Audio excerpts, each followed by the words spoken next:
law. Pursuant to Governor Baker's March 12th, 2020 order suspending certain provisions of the open meeting law, general laws, chapter 30A, section 18, and the governor's March 15th, 2020 order imposing strict limitations on the number of people that may gather in one place, this meeting of the Southborough School Committee will be conducted by a remote participation to the greatest extent possible. Specific information and the general guidelines for remote participation by members of the public and/or parties with a right and/or requirement to attend this meeting can be found on the district website at the URL that's in this posting. For this meeting, members of the public who wish to listen or watch the meeting may do so in the following manner. SAM Government Channel, Verizon Channel 37, Charter Channel 192. No in-person attendance of members of the public will be permitted, but every effort will be made to ensure that the public can adequately access the proceedings in real time via technological means. In the event that we are unable to do so, despite best efforts, we will post on the district website as an audio or video recording, transcript, or other comprehensive record of the proceedings as soon as possible after the meeting. And with that, I'm going to call the Southborough School Committee open meeting of Wednesday, December 9th, 2020 to order. The time is 6:34 p.m. First item on the agenda is audience sharing. I don't see anyone in the audience with the hand up that I can tell. So we'll move to the next item on the agenda, which is new business. And that's going to start with legislative update. I will turn the meeting over to Superintendent Martineau. Sure. So a quick legislative update focused on the FY21 budget.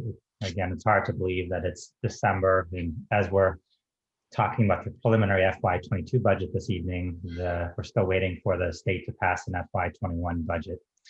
But good news is that the House and Senate Conference Committee released its $46.2 million budget proposal for FY21. And I think we're near the finish line in terms of a very challenging budget process. I think there have been a series of temporary budgets that have kept the Commonwealth up running to this point. And I think that the next step really is for it to be submitted to Governor Baker, and hopefully he will sign it. And basically from the budget from the conference committee, we didn't see any significant changes. The Chapter 70 money remains the same. Circuit breaker is the same as the Senate and Governor's January budget, and homeless transportation is the same as the House. And one new component of the FY21 budget, which will help us, is the COVID grant, which is funded at $53,060,000. And Becky will speak to that. And the $46.2 million budget is not $1 million; it's $1 billion budget. So that'd be a little bit short. So good news on the budget front, and now I think we can start looking forward to the FY22 budget process at the state level. And I think the more data we have, the more accurate our local budget will be as we move forward with the process. And that is the update I have for this evening for the legislative update.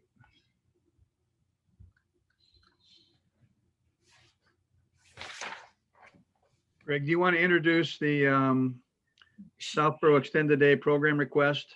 Sure. So this evening on our meeting, we have Carrie Packard. Carrie Packard is Executive Director of Southborough Extended Day Program, and Southborough Extended Day Program has been a great partner over the years. And Carrie has really, SEDP has really stepped up and helped support the district over the past 9 months during a very difficult time. So Carrie and I and Keith and Becky have had a number of conversations, and similar to the fiscal challenges many small businesses across the Commonwealth are facing, So isn't Southborough Extended Day program. As a result of the learning model that the district is in with a hybrid model, they have seen a significant decrease in enrollment in the program's numbers, which has had a negative impact on their overall operating budget. So Carrie is here this evening to explain the fiscal state of the program and to request rent forgiveness for the fiscal year 2021. So welcome, Carrie. Thank you, Greg. I submitted a letter to Greg. He sent it all to all of you. I don't know if you had a chance to read it or if you would like me to read it to you, or how would you like that presented? Has everyone, so I've read the letter. Does anyone on the committee need the letter to be read, or are you up to speed on what the letter says? I don't need the letter to be read, but if you could provide kind of just a verbal overview. So Absolutely. that information for the record and for any participants that are on the call. Absolutely. So the letter that I sent was twofold. One was to ask for rent forgiveness for the school year of 2021. We pay $82,000 a year in rent for the 3 locations for Finn, Woodward, and Neary. And also to ask for the 3 months that we were at school that we weren't at school in April, May, and June of last year. We paid rent to the total of $24,600. If we could have that credited to start next school year, so that essentially the letter states that in the 30 years, that we've been partnered, we've been able to support our program as well as support the needs of the town by paying our rent. But in March, when we closed the doors, we stopped charging our families because we knew it was going to have a financial impact on them. So we stopped charging them, but we continued to pay our staff as well as offer programming virtually throughout the entire school year till the end of June. We did some family programming through town and whatnot. And then we also continued to pay our staff through the summer so that we could plan on bringing the best program forward based on EEC regulations and the school guidelines. So in doing so and keeping our staff on the books, which is normally we run a summer camp, but because of COVID, summer camp was canceled, as well as because of the state guidelines. With the enrollment that we have this year, including some grants that we've applied for, and for the PPP loan, and then some savings that we had based on our auditors request, we are still going to be a downfall of $370,000. That was our initial, but after a couple of recalculations, we're still going to be at a financial loss of $225,700 going into the end of the fiscal year. So at this time, we're not currently even able to run the summer program that we have, that we normally offer for families. So not only are we having less enrollment, so we have less income coming in, we're also not able to offer some programs that we normally offer that would also bring in income. So having those pieces of rent forgiven will allow us to just break even. Break even is kind of a weird term that doesn't make sense, but essentially we'll have the money to recover right up to with the income that we get in order to start for next year, if that makes any sense. I'm not explaining it. I should have probably just read the letter. But we keep marketing our program. We keep identifying different sources of revenue. We've been working with the teachers program, trying to do a bunch of different things in order to make additional revenue for the program. And we market there's just hasn't been any of that. So essentially, forgiving this year's rent in addition to the rent that was previously paid in April, May, and June will provide us the ability to reopen in September and have the financial security of the rent without imposing a large financial increase on the families. That's what we're also trying to do. A lot of the parents asked when we increased our rates this year, if we would be increasing them significantly again when school started, or should school resume for the 5-day a week full time in the fall.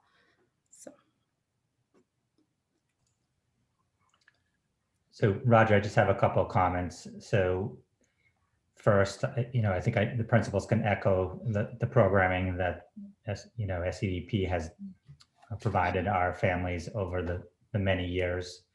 One of our goals moving through this pandemic is to make sure those quality programs that families rely upon remain intact as we head into next fiscal year. So I think this is a very important program for many of our families.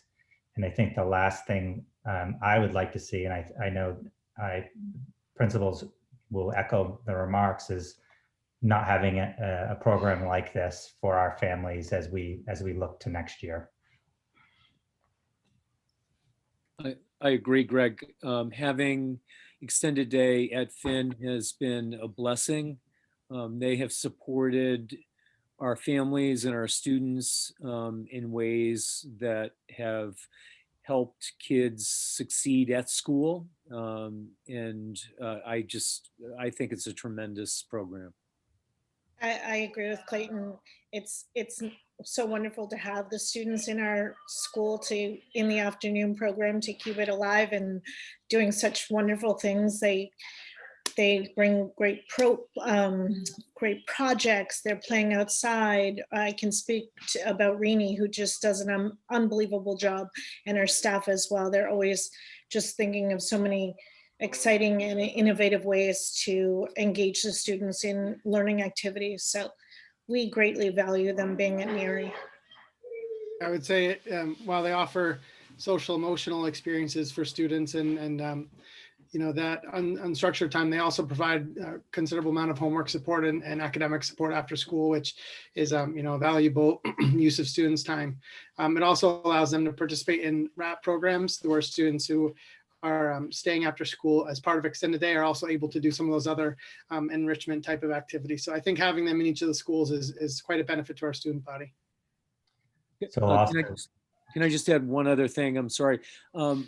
A large number of our support staff work at extended day as well, after school and before school, and work with some of the kids that are rather complex and replicate the programming and supports that they need within school. So if you're looking, you've heard the term 24/7 care, you're getting as much child care as you can get between Finn and extended day in terms of supporting kids.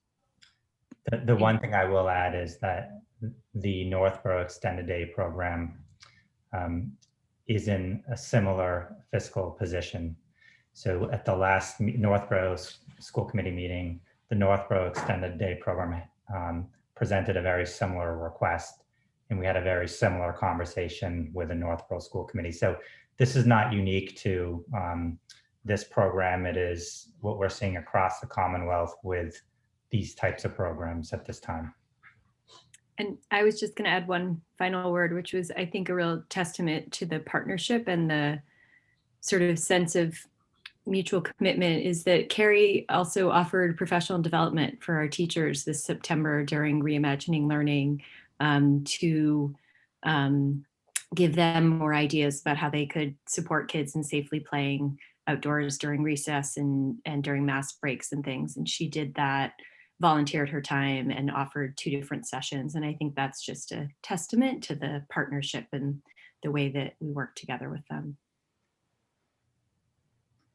So Roger, I'm not sure. So this is obviously new information. The letter was in the packet.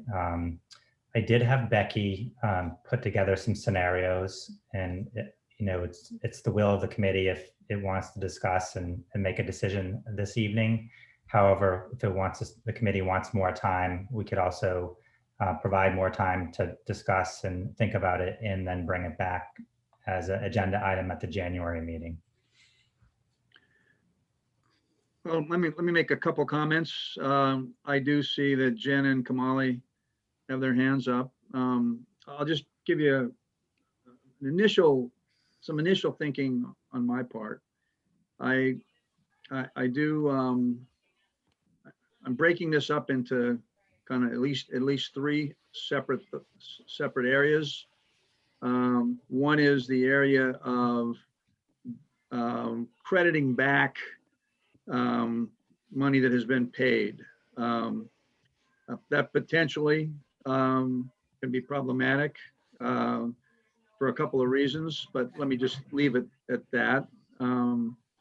Then there's the request to forego the future rent. And then there's, I guess, the issue of alternative funding, which I think that at least one of our members, has some more specific questions about. So whether or not we can cover enough of this to have a vote tonight, or whether or not we potentially would be looking for some more information, to make a final decision at the next meeting. I'm not sure at the moment, but why don't I call on Jen, who has her hand up at the top, and for her comments.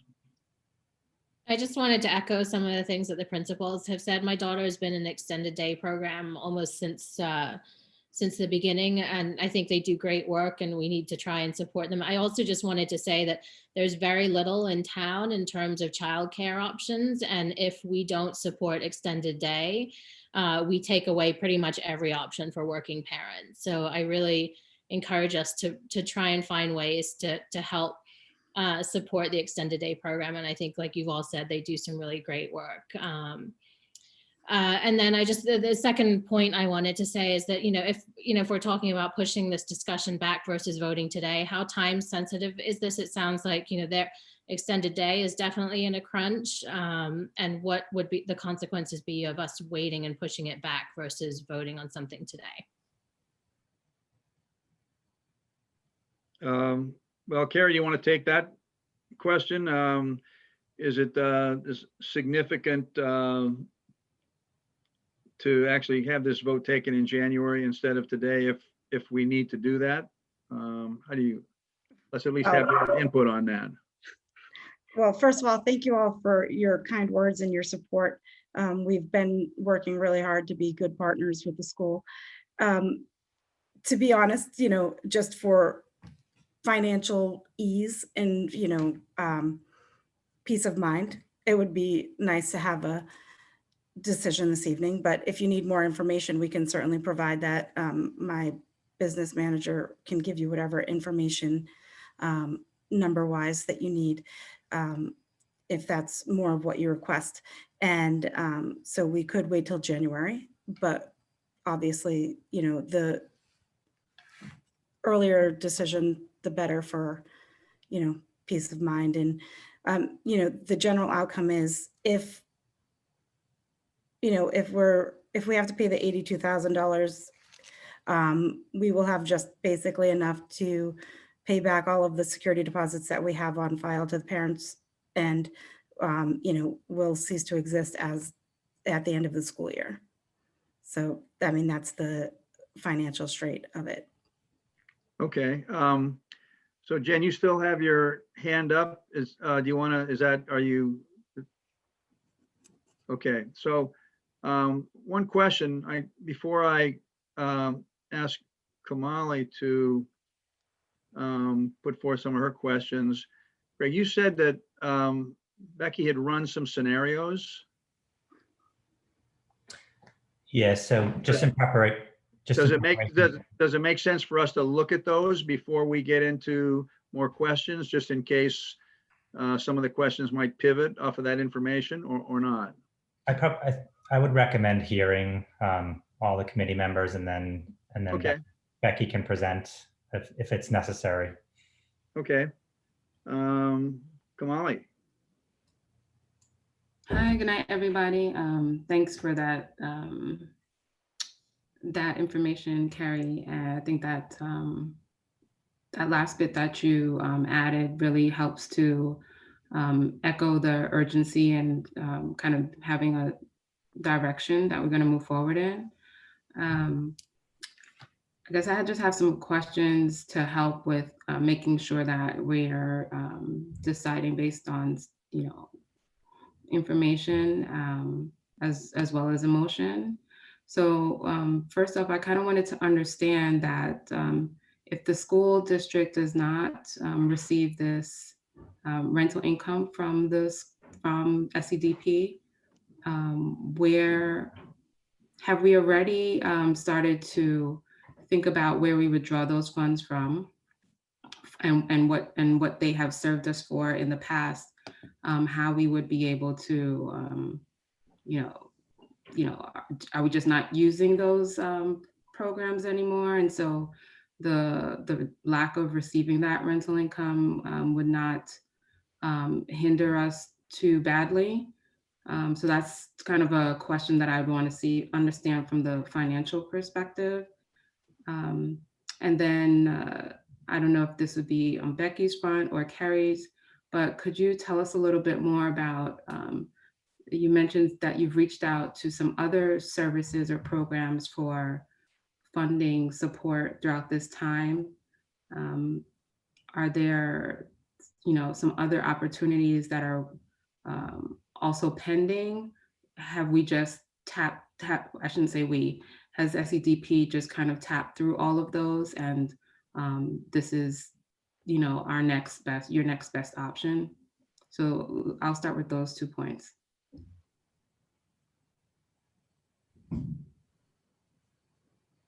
Well, I can answer your question. So we reached out for a small grant. We got recommended to the Southborough Community Foundation, in which we applied for a grant to help us purchase PPE, additional gym equipment, and face shields, gloves, etc., for the staff, as well as new balls, some like bags and storage containers to help keep the group separate for extended day. And we were able to secure a small fund, a small grant of $2,200, which basically covered the cost of the new items that we bought for the school year. So that was one less large piece of funding that we had to, that we had to come up with on our own. And then we received a small grant from Dell for, I think, $500. So we haven't received large amounts of money. Most of the stuff that we have been doing, besides the payroll protection loan that we applied for back in March, that allowed us to pay our rent for April, May, and June, and then get through the summer and start the school year off. We have basically been saving, we've been using what our auditor suggested, which is some financial backup. They suggested we save 4 months should enrollment have an issue. And so over the years, we had been able to save that. We just didn't know that it was going to downpour and we would be going through all of that essentially right now. So that's where all of the money that we're sort of utilizing to keep our program afloat at this time is coming from. Okay, as far as the other question Kamali asked, which is where does this come out of the school budget if effectively we're funding the $82,000 either to Greg or Becky? Or... So my recommendation is maybe hear all questions and then we can have Becky present and talk about some proposals, but also how we utilize the funding and what impact it would have not having that in our revolving account this year. Fair enough. Other questions from first Kamali? And if I'll pass to the next participant. anyone else on the committee? I have my hand up, I think, unless it's, Oh, you're right. I apologize. okay, no, that's okay.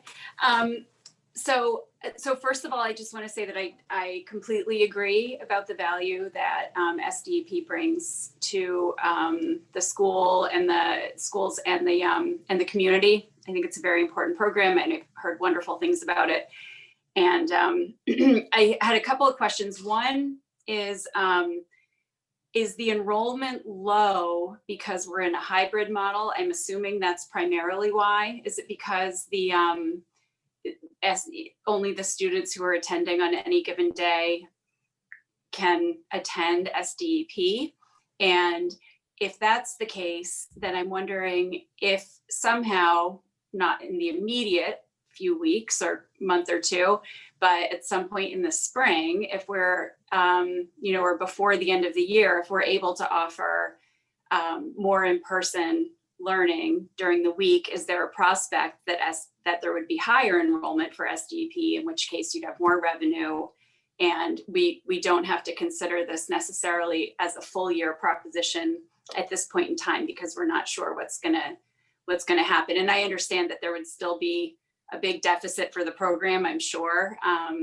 So it's, even if that happens, it's not going to totally cover it, but I'm just curious about that possibility.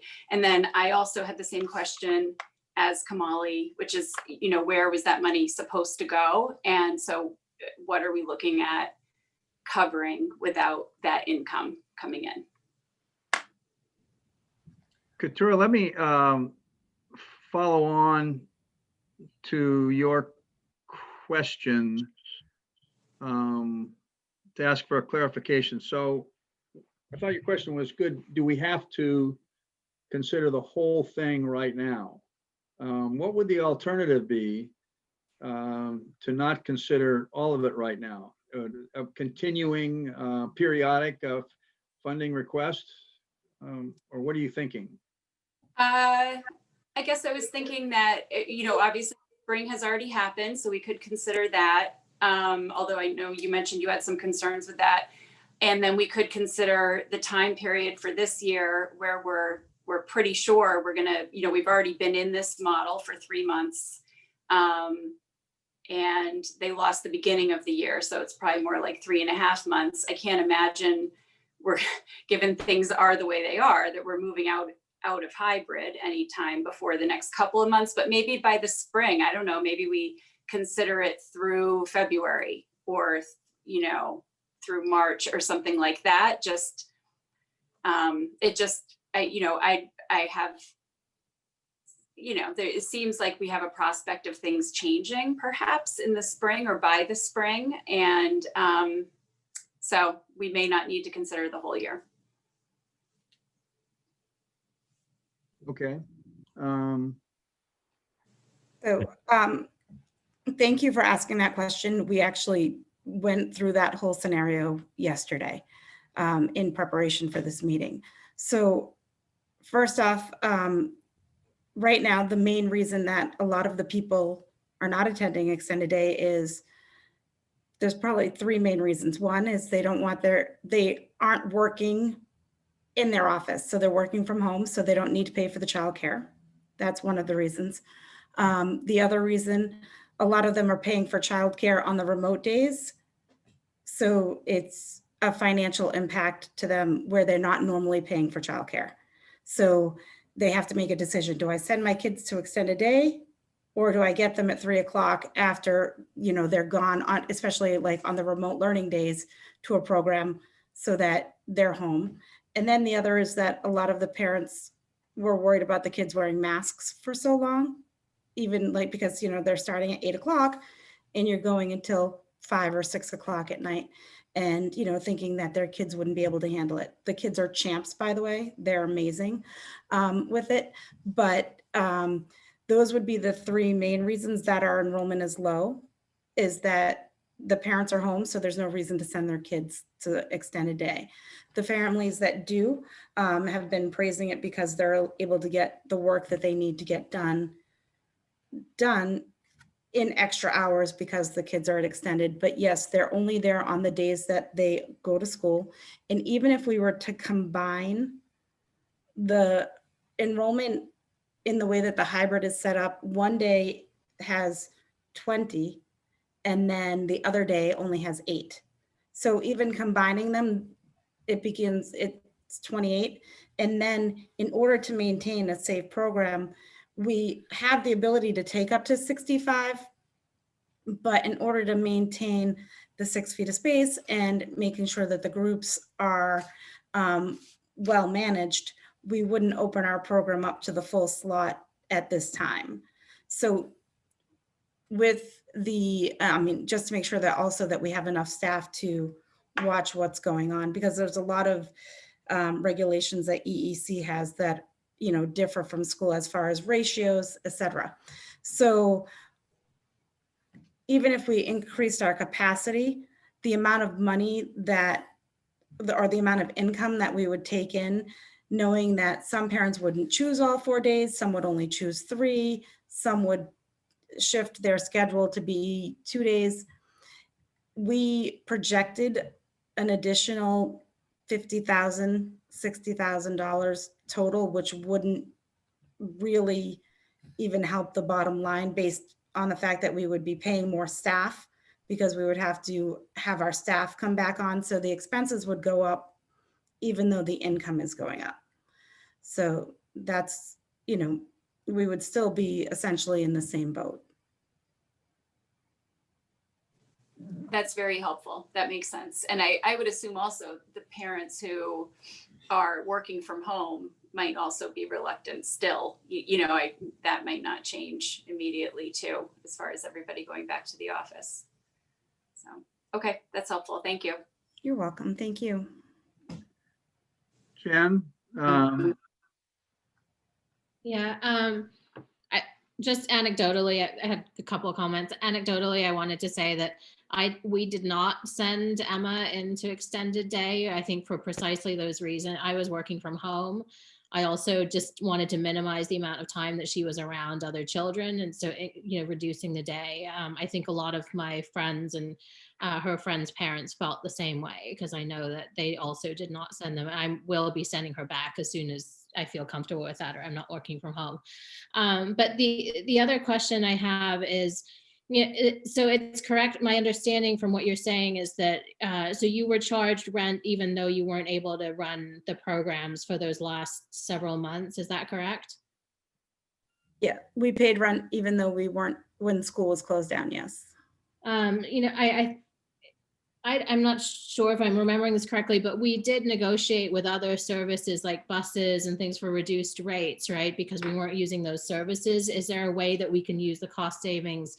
Because it does seem to put them in a bind, the fact that the schools were closed, they were not able to use them in any way and yet still got charged for something that they weren't using. So I think, at least for me personally, I feel pretty strongly about that piece of it and the sense of why should they be paying when they're not using the services or the building spaces.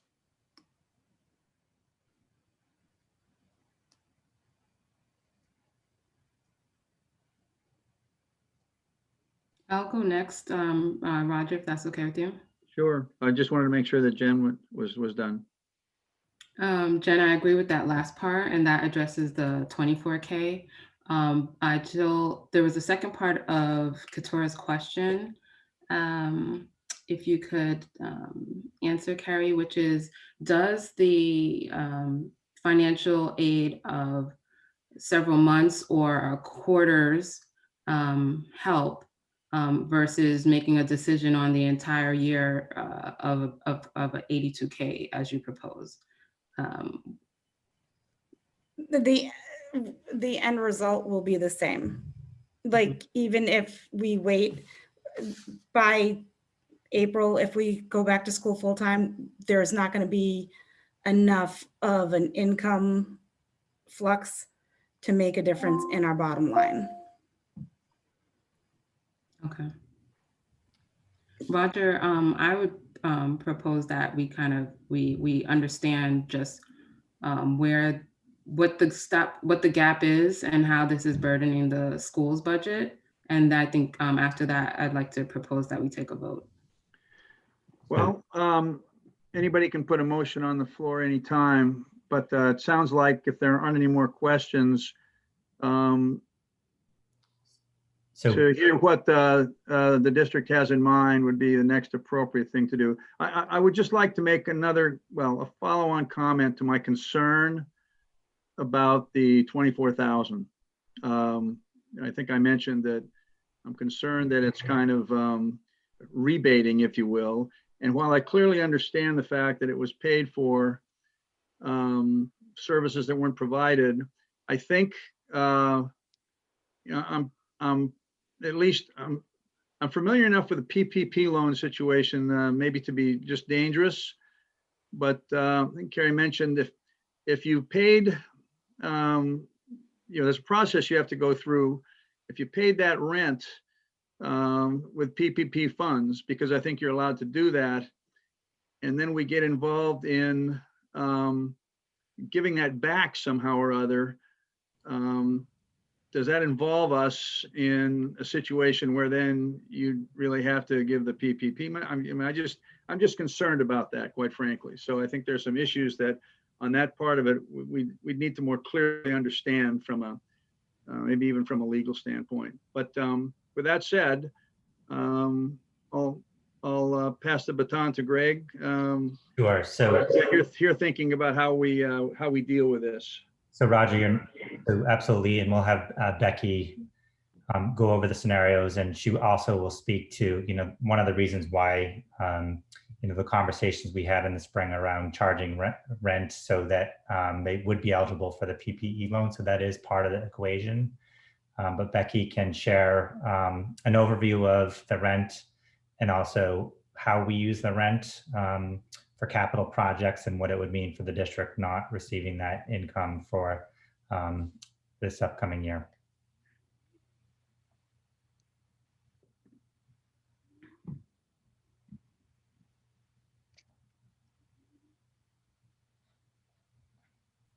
Sorry, I did it again, Greg.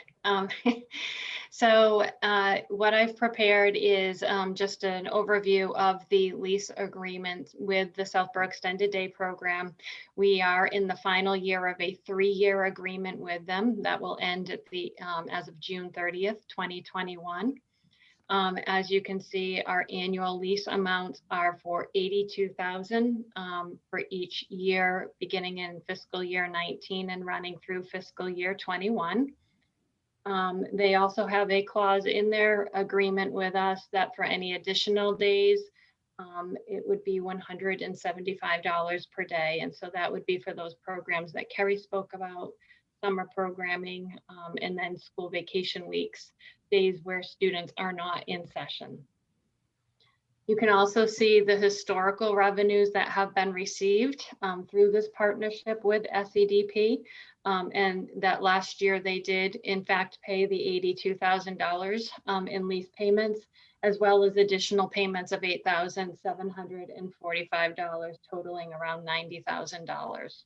And they've consistently been in that ballpark over the past few years. So the money that we received from Southborough Extended Day is put into our facility rental revolving account. So it is not on our operational budget. It is not part of the operational budget. It is a separate account that carries over from year to year. And the intent of this account is to use it for special projects and for any unexpected, unbudgeted items. So for example, when we did the Woodward driveway last year, we used the funds from this account to offset the cost of the Woodward driveway, also the fence at Woodward. And we have used some of these funds as our startup for the Finn boiler project. So when we were first getting into the MSBAQ, we used these funds to work with some of the architects and also the OPM. So we had a beginning balance at the beginning of FY21 of $221,000. We had planned to use $80,000 towards facility repairs in FY21, which would have left us with a balance of $141,000. That would have allowed us the flexibility if we needed to do some special projects, or again, if there was something unexpected that had come up. The lease forgiveness scenarios that I put together for you are for the annual amount. And so 100% obviously is 82,000. If you were to forgive 75%, that would be 61,500. And you can see the range going down to the 25%, which would be $20,000 and $20,500. If you were to forgive the 3 months of rental would be 24,600. And if we were to offset that in FY22, that would mean the annual rental, if we're using the current contract, would be 57,400 in receipts. So those are just some of the numbers that I've prepared for tonight. So Becky, I'll just add that there's been a long-standing agreement with the town that the rental that we receive will be to offset capital projects that we typically would bring to town warrants. So Becky named 2 projects. We use the money for the Finn boiler project to lower the bond amount, and 2 other projects that have been funded through this revenue is the security cameras and also the phone system. So those are 2 other projects. Looking ahead, we were some of the projects that are on our capital plan that we're looking to do is paving, primarily paving at the Finn School and Trottier. So part of the impact could be that we'd have to defer one of those projects moving forward. So that would be the impact at this point in time.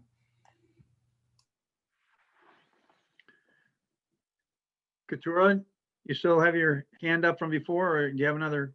Yeah, no, well, I did have a question, but I think Greg may have answered. So basically, the $80,000 that we were planning on spending this year out of the revolving account was going to go toward the paving. Is that right? So oh, sorry, Greg, go ahead. Yeah, so we were going to use the current balance to fund a capital project at Finn, I believe, Keith, and you can speak up, to do a paving project. And we were going to use that money to make sure we have a healthy balance in the revolving account. But our intention is eventually to do the Finn and Trottier driveways, and again, use this revolving funding to do that. Okay, got it. I thought that the paving, if I remember from the capital meetings, was more than $80,000. So that's just part of it. That's correct, Keturah. Yeah. Okay. Okay. I'll just, since we're probably going to go around and give our thoughts. I personally, having heard everything that I've heard, I like the idea of sort of somehow returning the rent from the spring by reducing next year's lease. And I also, to keep the program operational and available for our families. And if it's, what needs to happen in order for that to happen. I mean, this is a terrible situation. It's affected so many organizations. And I think we're seeing a classic case of it here. And if there's a way that we can do it and still, it sounds like putting off one of the paving projects or something like that, if that's a feasible thing and that allows this to happen, then I would be in favor of that. So I'll just mention that now while I have the floor. Other positions?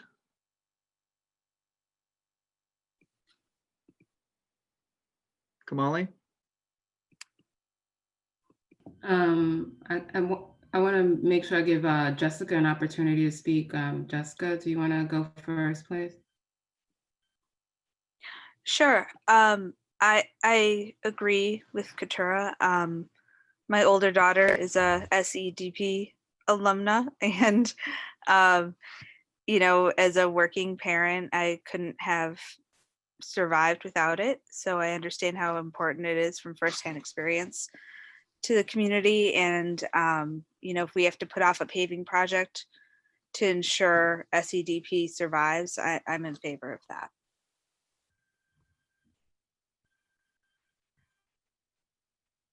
Kamali? I think that reflecting on how the community might feel, that the explanation that Becky provided really supports that we should move forward in supporting the proposed plan of relieving the both requests, because we have an opportunity to be able to pay for them in the future.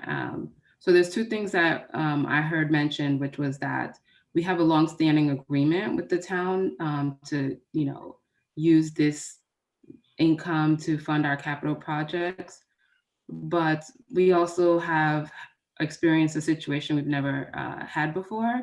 And if there is a safety issue that we need to maybe do a capital project or some improvement, I wouldn't be surprised if the town members that vote would support, you know, using funds towards that.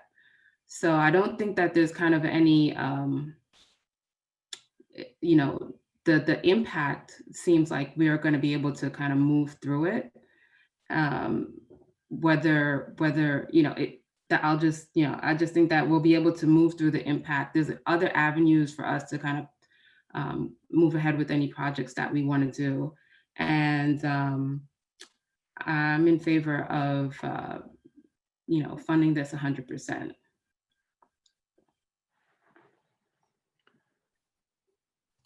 Jen? No, I didn't have my hand up. I will reiterate that I do support them. I think that, like I mentioned, this is one of the like few, almost only childcare opportunities that we have in town. They run a summer camp. They do a lot of really great work. And I think for working parents, there aren't really many options. And so I too support that we agree to both of their requests, if we can. I think if the paving can be deferred for a year and it's not going to put us in too much of a bind, to me, it's a no-brainer to support this. So, Okay, Roger, so, I'm Roger, sorry, Greg, yes, please. can I just have Becky just speak to the prior rent, the 24,000 and the PPE loan, just briefly? Sure, that was the part that I was not going to support. So before I guess come out with that, sure.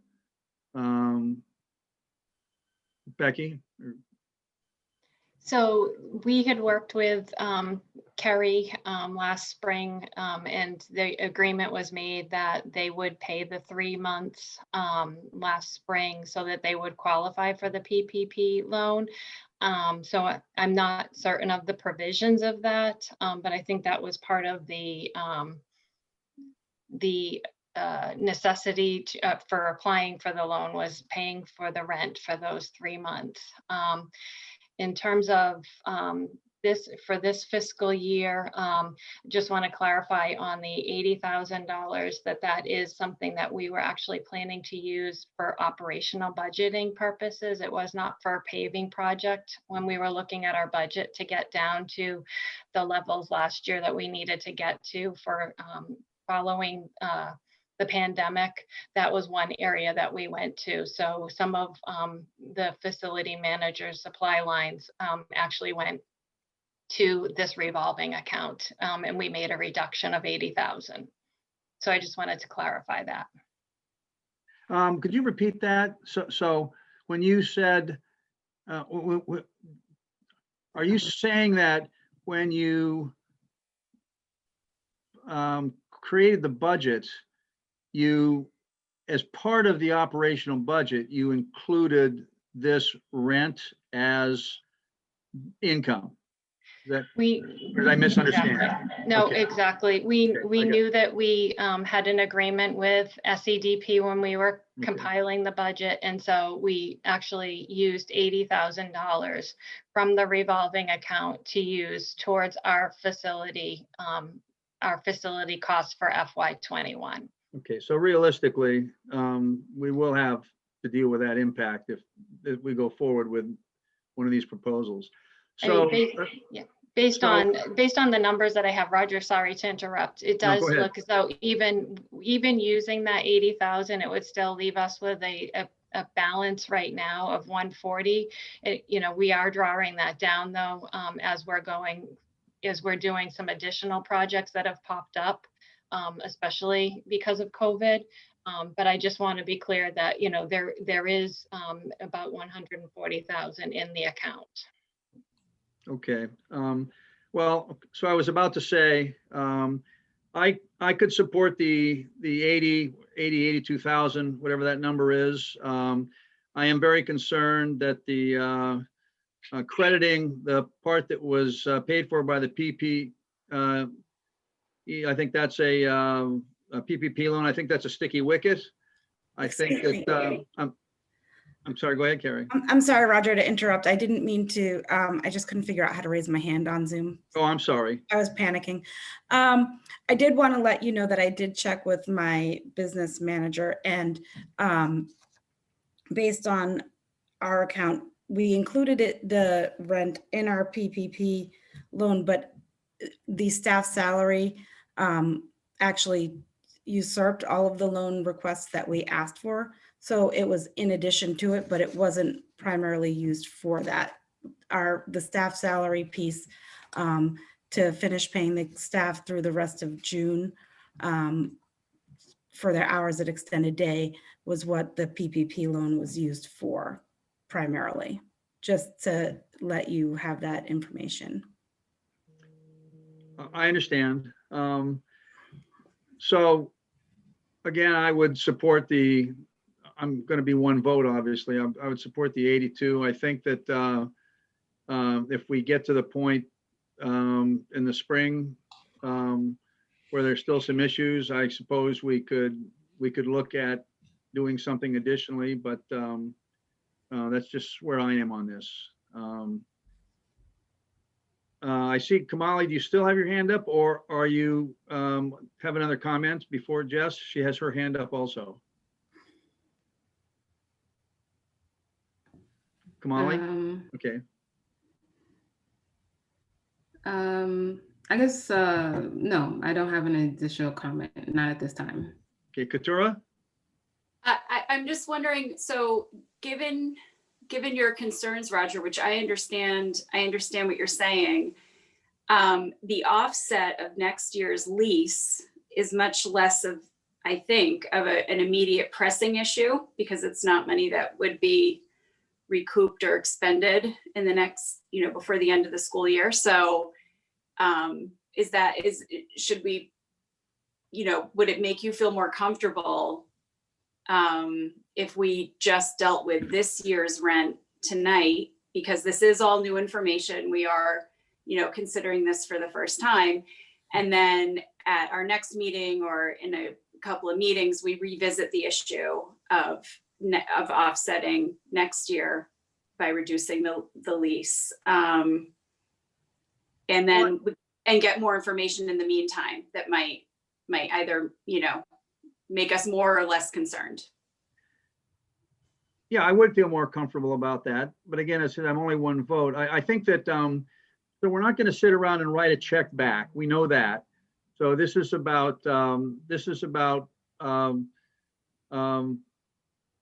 providing, Carrie with some comfort, that, because I'm sure they're scrambling, trying to figure out revenues, expenses, budget going into next year. So, I think that she deserves some comfort if it's the will of this committee to provide it. But I think, I think dealing with the forgiving of the next year's rent, which is the 82, at least it's a substantial amount of comfort. when you said, well, maybe we should reduce that amount, Katura, to get to the same thing a different way, I'm not sure whether we're double counting there or not, but dealing with the other piece of it at another meeting, when we better understand it, would certainly be something I would support. But in any event, I'm very comfortable with the 82 as far as forgiving that, if that's how my vote would go. So, Roger, could I make a suggestion? sure. So one idea is if you did the rent forgiveness of this past spring, and 75% of this year's rent, with revisiting it in the spring to see where we are in a fiscal position as a district as well. And then at that time, make a vote about the remainder of the amount. And that would be one pathway to give, some flexibility in terms of looking at our district's fiscal picture.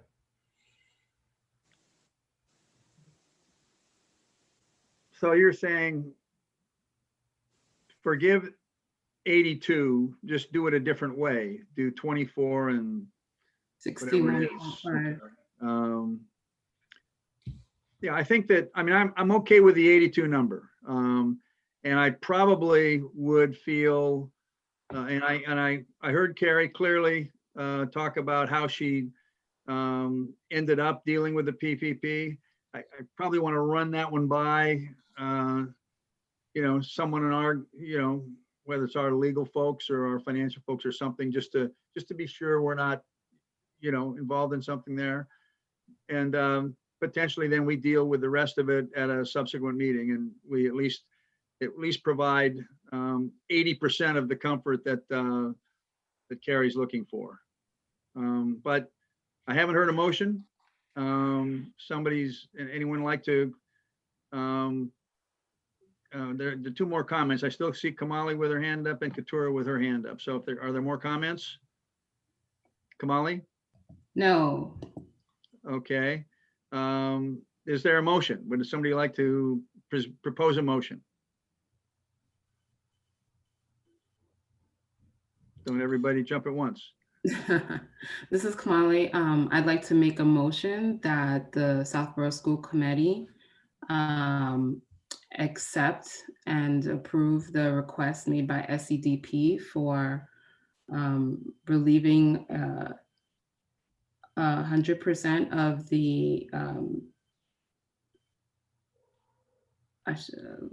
the paid rent and 100% of the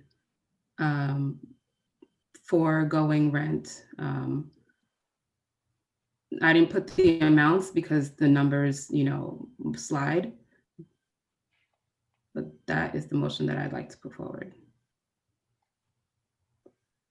So to repeat, I'd like to make a motion that we approve the proposed request by SEDP for 100% of the past rent, today written as 24K, as well as 100% of the foregoing rent for the year, which is stated as 82K.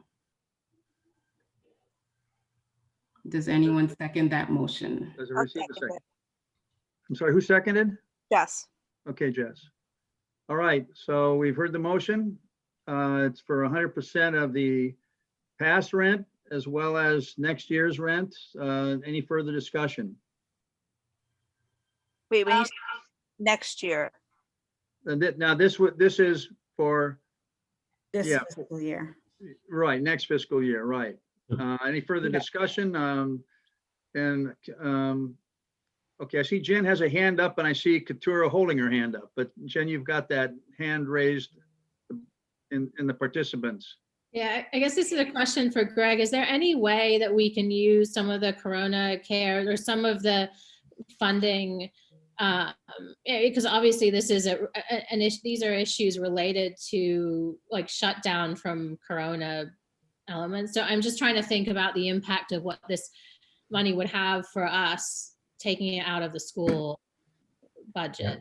I mean, I think that obviously the school district is also significantly impacted by this pandemic. We did look at the CARES Act, but that is not a reimbursable expense. So I think Carrie has looked at all the different pathways for trying to make up the shortfall from Southborough Extended Day Program. So unfortunately, Jen, I don't think any of the funding that we have as a district accessible to the district would be able to be used for that purpose. Thank you. Roger, can I just make one comment? So just for the motion, if instead of the entire rent, I think we should my recommendation is just to name the value request, because that's specific, because the entire rental last year was, I think Becky said 80,000. What is the amount? It's 24,600. And next year is 82,000. So the total is 106 something or other, 106, 600. 106, 600. So I mean, the motions so far, the motions for the total amount. So that's what's on the floor. Can I say something? Sure. So and is because I don't necessarily see this laid out in the letter, is the 24/6 contemplated to be credited by a reduction of next year's lease as Becky presented? Is that? Yes. Yes, that what- yes. It would be a credit for FY22. And we haven't signed that agreement yet, right? That would be a new agreement for the next 3 years. That's correct. We, and Kerry, you can feel free to jump in because I know you had worked on it 3 years ago, but I believe it was an RFP process that went out, and Southborough Extended Day was the successful bidder in that situation. Okay, and from the school side of things, have we looked at the details of any implications of allowing this credit from the PPE loan perspective? They basically Roger's concern. Have we looked at that at all from the school perspective? That would really be a Southborough Extended Day Program issue, because they would have to account for that. So I think it would be something they would need to pursue and look into if they haven't already. So I guess really the way to word it more so, Katora, is because we've already paid that rent. So the money is gone.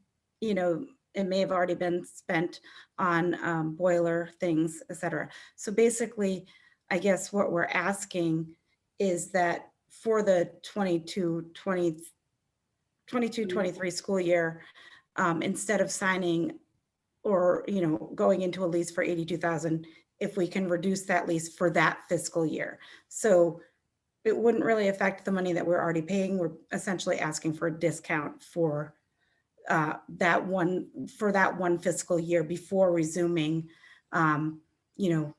another agreement for 3 years, like for just a 1-year agreement for the 22-23 school year. So we're talking about forgiving the last year of this agreement, correct? And then a portion of the next agreement when we get it signed. That's the way I at least understand it at the moment, correct? I would assume essentially that sounded right. Becky, Greg, does it sound like, or Katura, does anybody affirm that it sounds like what I just thought it sounded like? Yeah, so one of the questions, so because it is a vendor that we're using, we do have to go through the procurement process.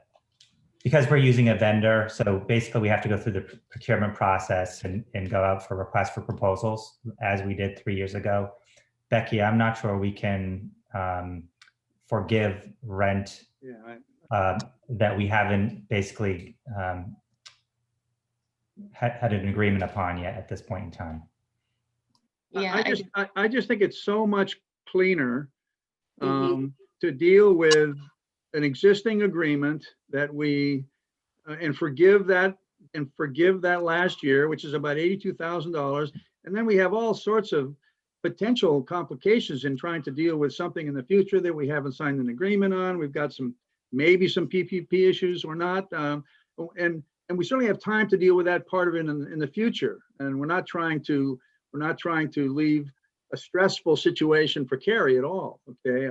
I just think that, I just think we'd be advised to consider this alternative, but that's not a motion that's on the table.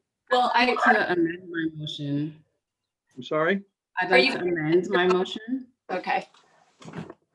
I'd like to make a motion to forgive $82,000 in payment by SEDP, period. Let's start with that, and then we can work on any additional motions. Is there a second to the amendment? I'll second it. Was that Jess? Yes. Okay. So the amendment is to reduce the amount of the original motion from 106,600, I believe, to 82,000. That's been seconded. Is there any discussion on the amendment? I actually do have one more question. I'm sorry. I know this is Oh, going that's on a lot. okay. That's okay. This is important. This is important. Okay, it's a lot of money.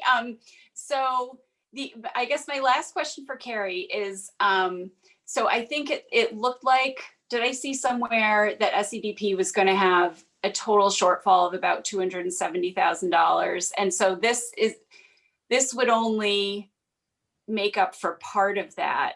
And I guess I just want to make sure that if we do this, SEDP is still going to be able to figure out the rest of that so that it can remain in existence, so that we're not making this concession basically, and then things still sort of fall apart for SEDP.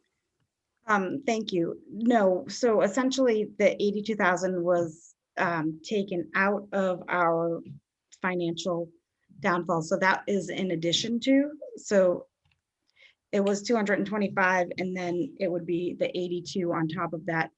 But based on our financial planning with our auditor, we were able to cover right up to that with the income that we have coming in. So with the minor income we have coming in and the 4 months of revenue that we saved up for, in addition to the PPP loan we got, we will be making it to June. We won't have enough to financially run our summer camp because we're running that at a loss every year anyway and making it up during the school year. But we will have enough financial revenue to make it to June and to be able to start up again in September. Okay, that was my concern. Thank you. But if we did pay the 82, then it would be no. Okay, gotcha. So Carrie, thank you for that. And thank you for affirming that. And we also clearly recognize that, that this is still good intentions. There's never a guarantee about anything, you know, Right. as far as small business is concerned. But at least we appreciate the good intentions. And I think that makes us feel good about supporting you. Other comments? Okay, so let's take a vote on the amendment, which is to amend the original motion from 106,600 to 82,000. Roll call vote, all in favor? Let's see, Kamali, Aye. Katura, Yes. Jessica, Yes. Jen, Yes. and I vote yes. So that puts us back to the original motion, which has now been amended. Roll call vote on that. Kamali, Yes. Katura, Yes. Jessica? You're on mute. Jess? What are we voting on? I'm sorry. We're simply voting on the amended original motion, which is for the 82,000. It kind of sounded like we just did the same thing twice, Yeah, but we didn't. We had to do it. Jen? Yes. And I vote yes. Motion carries. We hope this helps, and we certainly will you know, we certainly will look at something in the future on this also, but thanks for all the time, Carrie, you put in on kind of putting this together and explaining the situation to us. And I think we all believe that that this is a great program. It's been helpful to us, you know, as a school system, and hopefully it will continue and grow. Thank you. Roger, can I say something? I'm sorry? Can I add something? Oh, please, please, ask anyone. Yeah, so I was wondering, through yourself, through the chair, can we see, when is the next time that we can have a proposal from the school, from the superintendent's office and the administrators and their planned renegotiated lease contract for the next, I don't know, maybe they're gonna propose a 3-year lease agreement again, or 1 year, and then wait, 1 year with conditions. And so that we can see that information, somehow we'll be able to reevaluate again the, maybe there's going to be a proposed drawdown, which we can all kind of reconnect to the gap that was felt from the 24.6K. Like, when can we, is that something that is addressed in June of 2021? Is there beginning discussions in January that we can see and vote on? So that we don't have, I would like to not just kind of leave things as it is.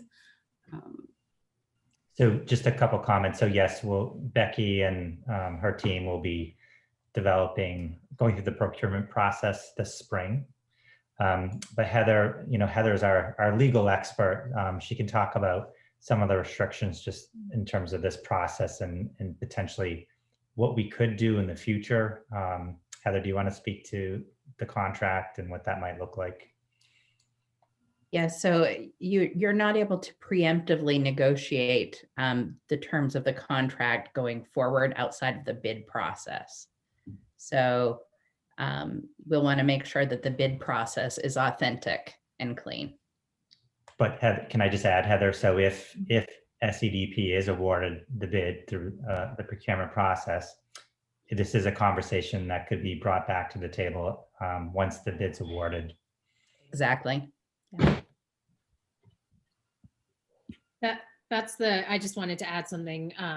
Sorry, I had my hand raised there, but that was my concern, is that, and I think, Greg, you answered that, because I didn't want to put them in a position where they're coming in, for the next bidding and including this amount that they would like back. It makes them less competitive against other people who might be coming in. So I think, if as a committee, we can really commit to revisit this after, so it's not getting forgotten, in other words, and not penalizing them when they're going for their renewal.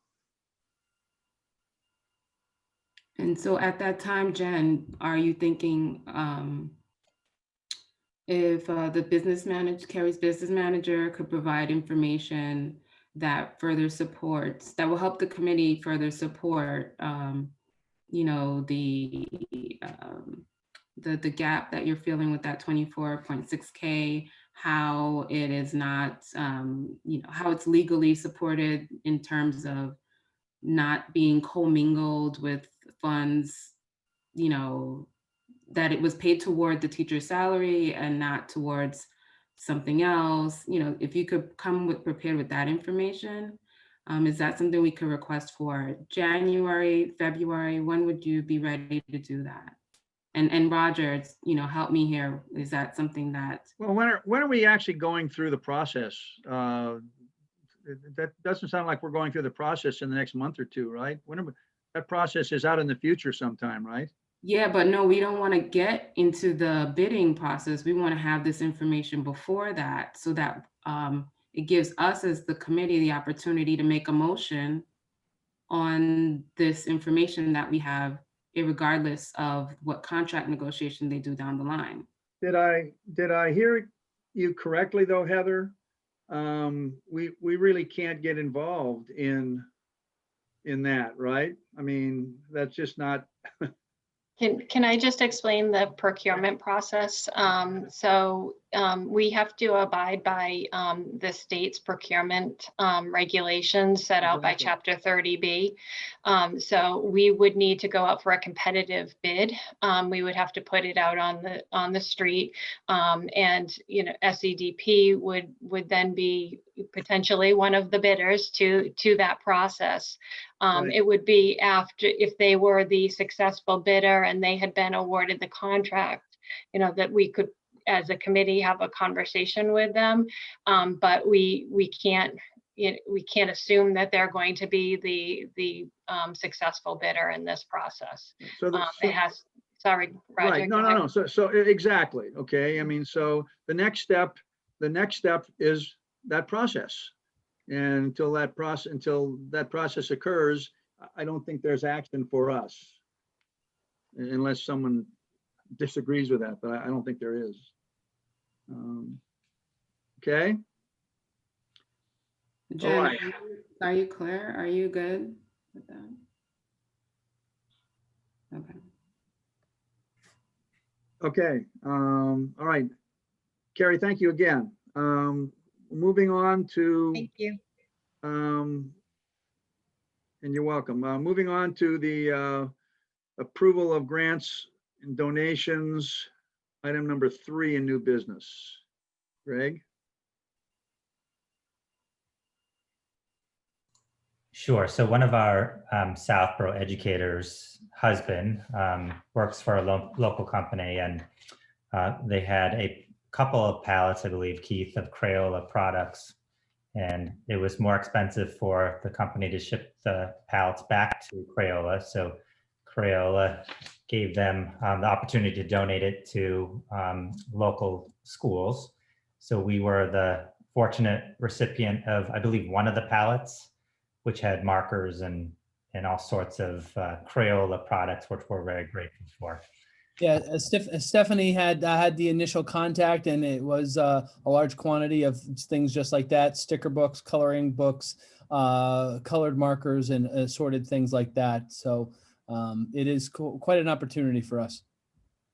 I think our plan is to jazz up some of the school committee packets in the future. So you might see stickers and. Can I add one thing, Greg? Sure. The good thing about it is they're all individually packaged. Yes. So that was a plus for us. Is there an estimated dollar value that we need to speak to when we move this and vote on this, or not really? We just. No, we don't Okay. have an estimated dollar value. Sure. But I So did we- want to say a thank you to Kristen Tev, who was our internal contact, who it was like, a little bit of a game of telephone, how it made it to us, but Kristen was our connection to it, making it to us. Great. So I guess then we'll describe this as the donation of items from Crayola. Is that pretty much the description? So I'd entertain a motion to accept the donation of items from Crayola. I'll make that motion. So moved. Katura moves. Is there a second? I'll second. Jen. Jen seconds. Any discussion on this? Roll call vote. Jen? Yes. Jess? Yes. Katura? Yes. Kamali? Yes. I vote yes. Passes also unanimously. And we are into old business. Number 1 is the COVID-19 status update. Sure. Before I have Mary Ellen share some updates around protocols and procedures, I just want to quickly speak to some of the academic components. This past Thursday, the surveys for families closed. We surveyed educators as well as families on their experiences in the current hybrid learning model, as well as getting some feedback around the safety protocols and looking at what our next path is as a district in terms of increasing in-person learning. There's quite a bit of data to sort through, and in January we will be presenting that information to the committee.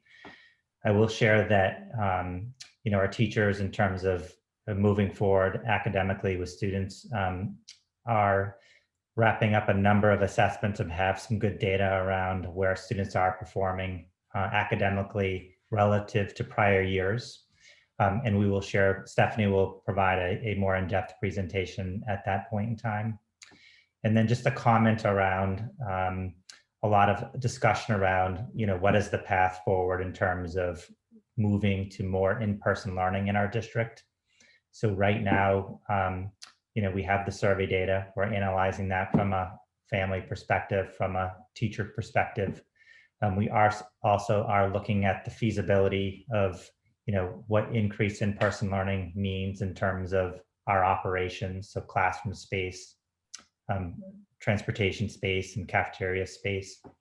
And what is different about this feasibility study from the feasibility study that we did in the fall, early in the summer, is that we now have one of the unknown variables solved, which is the students that are in the SARP program. So we know exactly how many students are in the hybrid program and how many are in the SARP and what our class sizes would look like with that known.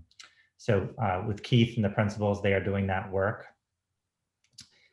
This is not going to be a quick process. We are going to be doing the study over the next many weeks. It's going to involve some forums, input from stakeholders. Ultimately, we'll be making a recommendation to the committee. And I think the earliest we would make a recommendation to shift to increase in-person learning would be sometime after February break. And again, this is a slow and methodical process, and safety will remain our greatest priority, and also watching the larger context of the virus in our local community, state, and nationally. So general comments, and again, Stephanie will provide a more thorough presentation of the academics at the January meeting.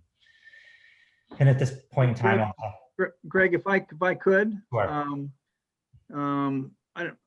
I flew through that vote on the Crayola donation pretty quickly, but I would like the minutes to show that the school committee really appreciates the generosity, behind that donation. Very much so. Sorry. Absolutely. So Mary Ellen can just give, Mary Ellen and I spend our Tuesday evenings with the medical advisory team. So we had another couple-hour meeting with the advisory team. And again, we're very fortunate to have advisory team's expertise, and as it's a changing landscape. So Mary Ellen, want to provide an update? Sure, I'd love to. So as you know, we've been doing screening for our staff. We did one in September, one in October, and we've done the right before Thanksgiving, the Tuesday before Thanksgiving, we did last Friday, and we're going to do the upcoming 2 Fridays. This is a great way for us to get a baseline to stop the spread in case there are asymptomatic people. So that screening's going well. Our medical advisory team has been so integral to us being able to stay open. Their expertise is invaluable. We really couldn't be where we are today and have the success we've had with our opening without them. As you all have heard, that the CDC and the Mass Department of Public Health have updated their quarantine guidelines. So our discussion yesterday was a lot about that, because we will be updating ours to align with the Department of Public Health and the CDC, and that will probably start in the new year once it's approved at the combined meeting, once it's presented to the combined school committee next week. And travel guidelines will also be updated, and they've just been helping us try to traverse this landscape that we've had. As you know, Southborough was red last week. It is the way that they figure out the coatings. I think they're using Southborough is less than 10,000 people for the population. So if we had over 25 cases, we would be red, and we did have over 25 cases in the 14 days prior. So that is it. The numbers in Southborough for the school have been pretty low. Comparatively, we had only 2 cases last week. And the dashboard is there that shows the number of cases throughout the whole district, and Southborough was low. So that's a good thing in the schools. And I'm willing to answer any questions. I know there's probably be lots. We're planning on doing some open forums for the changes that we'll go through with our guidelines, the updates that will come up. So Mary Ellen, could I just comment on the screening? So our last screening, we screened, I believe, 645 educators and employees across our 3 districts. And we had 4 positive cases. 3 of the cases, folks were symptomatic. They had symptoms prior to being tested, and 1 was asymptomatic. So again, I think that gives kind of a snapshot of the prevalence of the virus or the lack of prevalence of the virus in our educator population at that point in time. But I just want to also acknowledge Mary Ellen's hard work, and the nurses, the school nurses have been outstanding, and they basically screen each Friday, and that starts at 6 o'clock in the morning. My job is to bring the coffee at 5:30, but they screen from 6 a.m. until 6 p.m. So it's a 12-hour day, intense period of time doing this work, and they have it down to a science.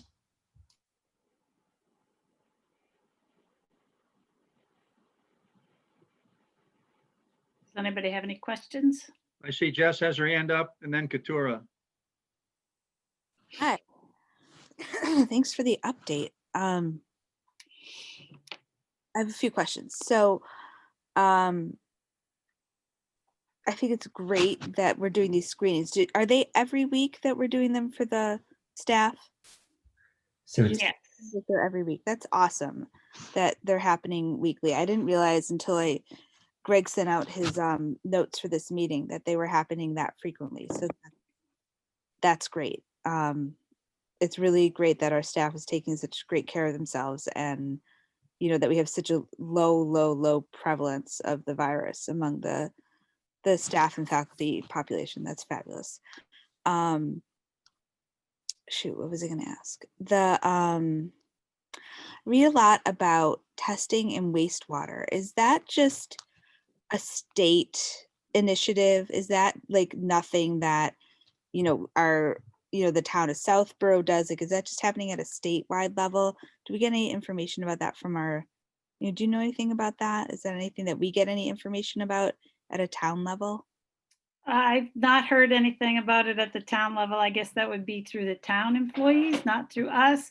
But that kind of, that's more of a surveillance, which means it's anonymous, and they're just seeing if there's a prevalence of the virus in a certain area. Isn't that, if I might just make a quick comment, Mary Ellen, wouldn't that be a bit difficult in a community that has mostly septic? I think it would be. I was thinking the wastewater is for combined sewers and things like that, where you can get a better handle on it. Yeah, in our local towns, Northborough and Southborough, we do have a high percentage of septic, so that would be hard to do. I think that it's really probably more for research than anything else, Jess, not any kind of diagnostic tools.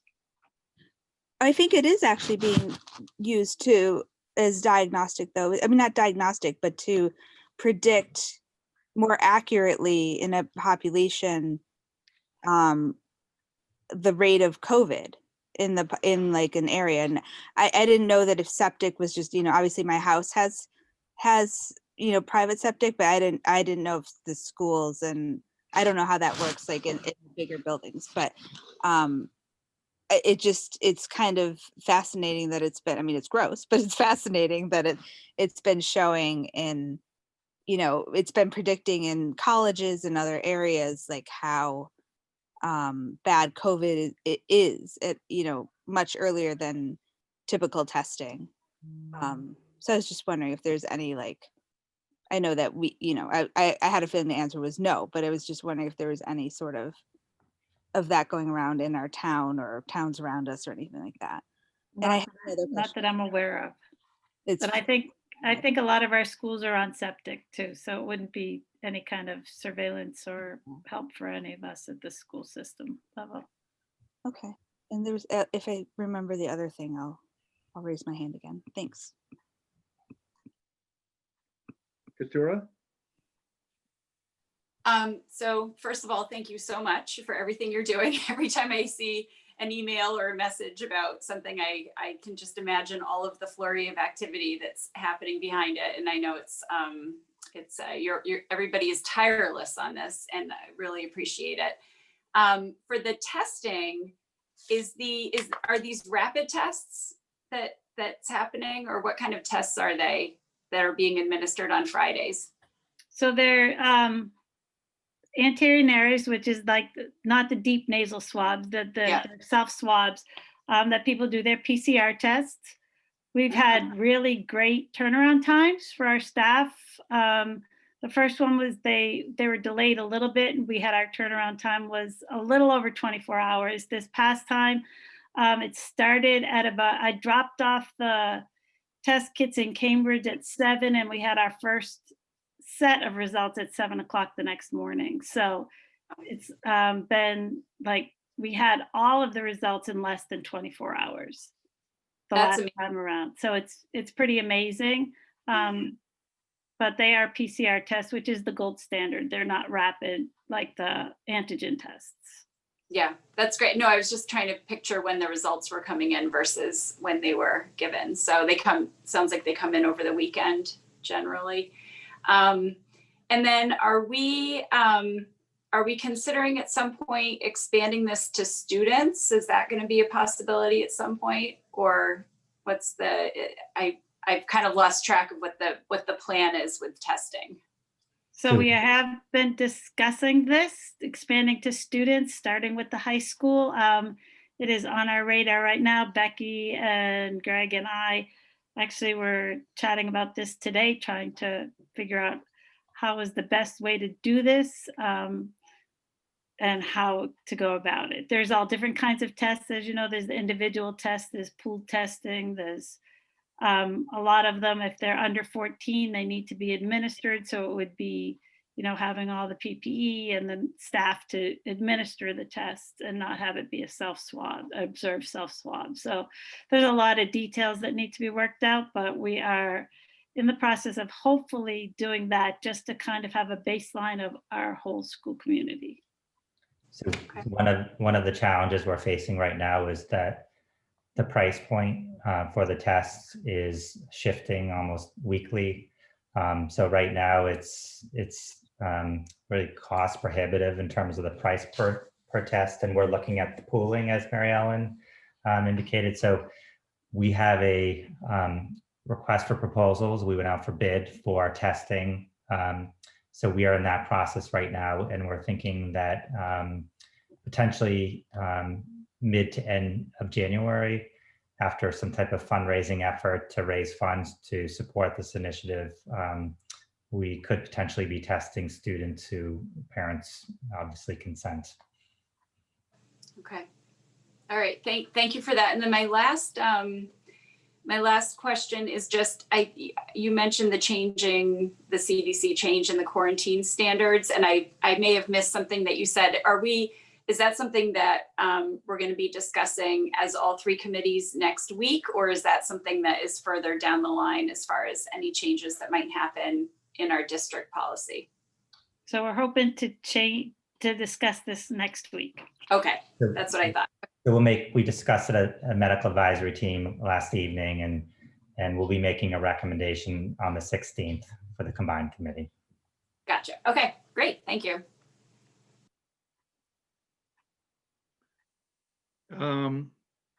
Jess still has her hand up. Kamali, in that order. Yeah, I thought of the question. I forgot. You mentioned also, Mary Ellen, about travel. I had some questions from parents who were asking me if we were changing travel restrictions at all. Is that something that's come up? Yes, that will be one of our recommendations made, will be the change to our travel quarantine that we have right now. So that will be, it will be lessening our travel restrictions, our travel quarantine for return, and aligning with the Massachusetts travel order in some respects. Okay, and that'll be talked about at the regional. At the combined meeting, yes. I'm sorry, say it again. That will be Combined. discussed at the combined meeting next week. It'll be presented then. Great, thanks. Kamali? Yes, hi. Hi, Mary Ellen. Hi, Kamali. I'm sure that you're busy with the team more than just Tuesday. Maybe you guys are talking every day at this point. I have a question about the screenings, the testing. It seems to me that some of the, there's a lot of changes in the locations that people can get tested at, or it's about to happen in the next week or two, in terms of places you can go for free testing, quick, turnaround, and with some people traveling. I think that you're probably fielding questions from people in terms of what types of tests to take, where they should go. As that map changes, are you able and the team able to maybe provide a grid, a table, a spreadsheet that says, or a link that says, go here for the most updated link of places with approved PCR tests? Or is the answer just, it's moving so quickly, check with MassGov and that's that? We actually do have a document that's a testing site document for students and families. And that has been revised many times in the past week. As we know, AFC, which was recently a Marlborough Stop the Spread site, has stopped being a Stop the Spread site. So we're limited as to where we can get those Stop the Spread site free testing in this area. But there are some other rapid testing sites that mass.gov has just started this week, and one is in Framingham, which is nice. It's close by. So it's rapid testing is what they're calling, rapid testing sites, I think is what they're calling them. So that document is on our reopening guidelines, and I believe it's at the top of, it's one of the links at the very top of the page. If it's not, we will put it there. But whenever we send out information to anybody who's on quarantine or isolation, we do send out that testing site document, which is a live document. It's changed as it's updated. Right, I actually looked at that link yesterday, and then I saw an email from the state saying here are changes to the Framingham site, etc. And I just thought how impossible it must be to keep maintaining that. I think that Greg sends out kind of a weekly email. He also sends a monthly email, and you've made it available so many places, but I just encourage you to just keep harping on, here's where you should go. If you're thinking about going somewhere for, during this period of time, please look here, check this link. And then the other comment I had was about the open forums you mentioned. Yes, please do hold those. It will quell a lot of misinformation and answer questions before they get answered elsewhere. So please, I do support you guys continuing to host those open forums, in the start of the new year and ongoing basis. Or I think you did a session where you recorded them and left it on the link. That was also great. So continue doing that. All right, thanks, Kamali. I just want to let you know that a part of our screening discussions, screening to stop the spread, and finding asymptomatic people is really important as part of our mitigation strategies, but also to have the ability to test symptomatic people with a quick turnaround time to get them back into school is really key. And we are working tirelessly to try and get that. We had 2 sites that Dr. Medina we had standing orders for, that we could send students and staff to, and Dr. Medina would get the results in less than 24 hours, but that has since stopped in the past week also with all of the changes in the past week. Both of those, we're unable to do that now. So we are researching that ability to maybe even screen symptomatic people. So that's on, stuff that we're looking at too when we're talking about screening. I still see, oops, Jess? No, sorry, I just didn't put my hand down. Other Roger, questions? I have Yeah. one comment, Roger. Please. So Keith, Stephanie, Heather, Marie, Becky and I have chipped in and have purchased a pair of roller skates for Mary Ellen. Those should be arriving early next week. So if you see Mary Ellen zipping around the district on her roller skates, let's just try to make her more efficient in all the work that she's trying to do. I could never do what I'm doing without all the help of the medical advisory team and all the nurses. They've been amazing. Well, Mary Ellen, thanks for this information and for all you do and all the team does. I think doesn't seem like there are any more questions. So Yeah, Mary Ellen, thanks for everything. We are all indebted to you and the team. next on the agenda is master plan update and review. Am I just moving straight to you, Keturah? Sure. So I don't have a whole lot to say about it. So I did take the draft that we all looked at our last meeting, and I brought it to the master plan committee. The feedback that I got was positive, and there were 2 items that they requested a little more specifics on. One had to do with the bullet point that talks about continuing the district's focus on creating and delivering excellent special ed programs. And then the other had to do with enhancing our relationships with other local education institutions, including private schools. And so I'll be working on that and coming up with maybe a few specifics to present to the committee at our next meeting, and then bring that back to the master plan. So, but the feedback was primarily positive and productive, and the process is moving forward. So Great. Any questions for Keturah on this? Okay, thank you again. Coalition for Equity updates. So sure, I'll turn it over to Rhoda. So Rhoda is leading our Coalition for Equity, and we've had several meetings, and Kamali is the school committee rep. So we'd love to have Rhoda provide an update and hear from Kamali as well, if she's willing.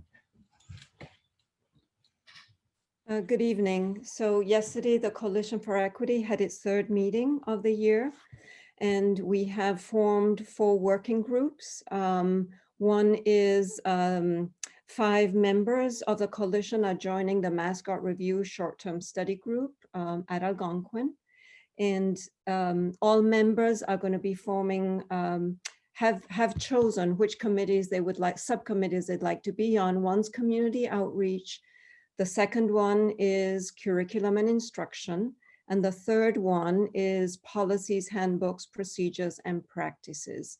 We are ensuring that the work of the coalition also intersects with the work on cultural responsive teaching and equity that we're doing in the district. So the coalition has become very knowledgeable with the work that we have planned this year, which is of course aligned to our strategic plan. And the coalition will also be within these subgroups, going deeper into topics and making recommendations both to the coalition and later on to the district as well. Kamali, is there something that you would like to add? One important factor about the committee is that it's, they're actively kind of hearing the input from each member and the voice of each member, trying to understand what it is that the person that's joined wants to contribute and what their area of expertise is, as well as any examples of inequity that they've experienced or learned about through their profession, et cetera. And so we've kind of actively taken that input and been able to have members decide where they want to put that energy into, right, in the subcommittees. Another thing that I've seen that is an example of actually taking the input and we're acting on it is we saw that there was a need or a wanting for more continuity by the students that are part of the committee. And, Rhoda and Stephanie took that input and we've decided to make sure that there are more students involved in the coalition and that they're spread across grade levels. So by having seniors, that's great, right? So they have experienced 4 years in the school system, and we have alumni that have experienced those years.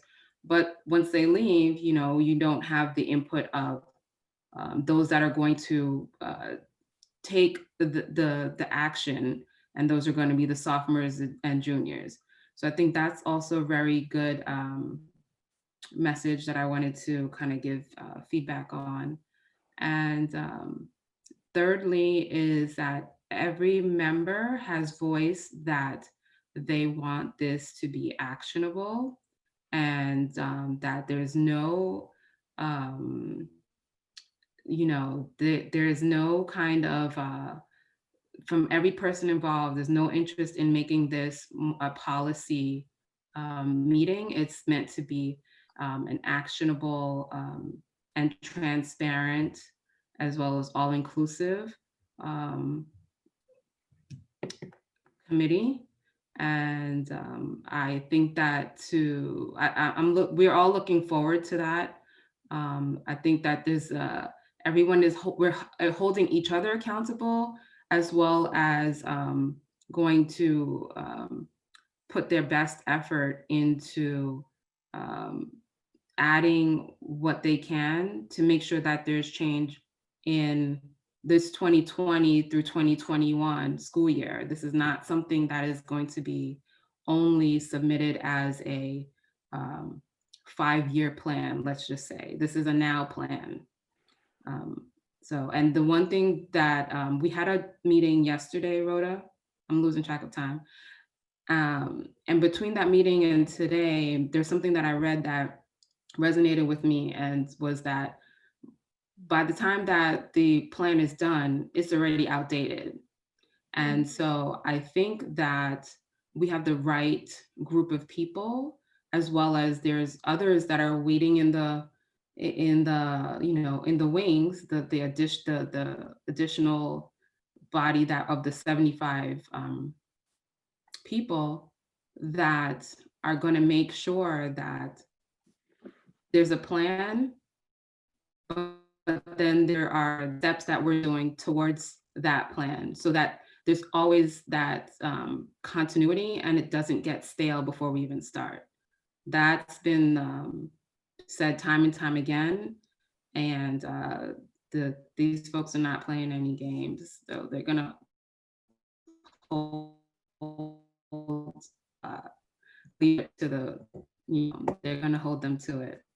So I think you'll be happy with the participants that are a part of that committee, and what we hope to have happen. Nobody's interested in the pat on the back or kind of recognition for just being a part of the team. They actually want to see the good work happen.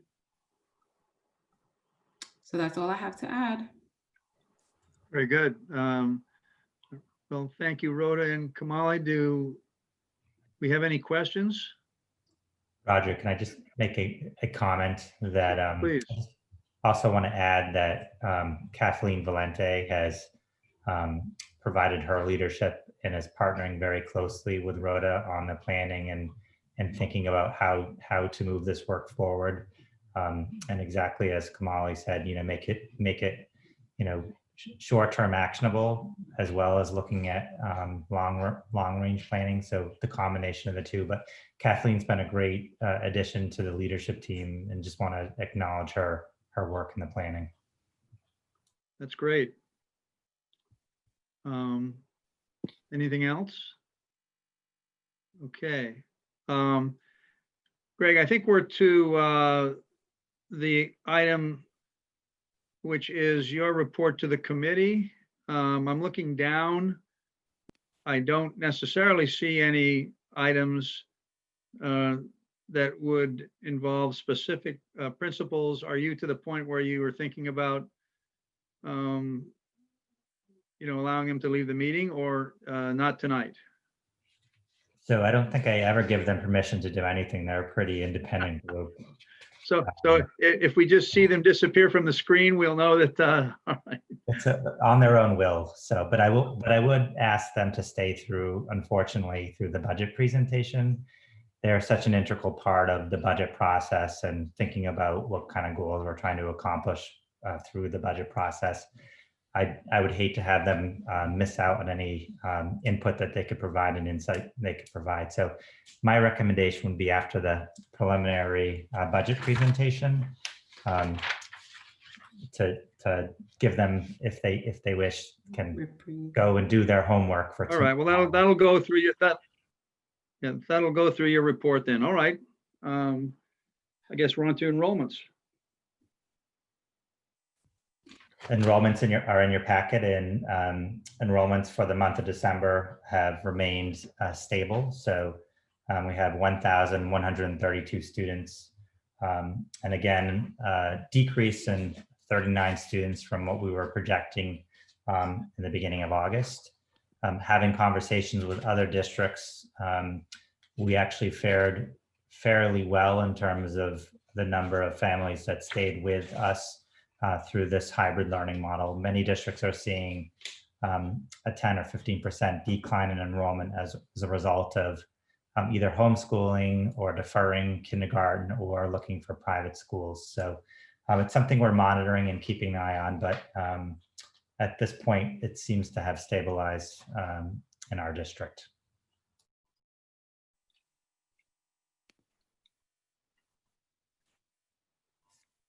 General fund expenditures.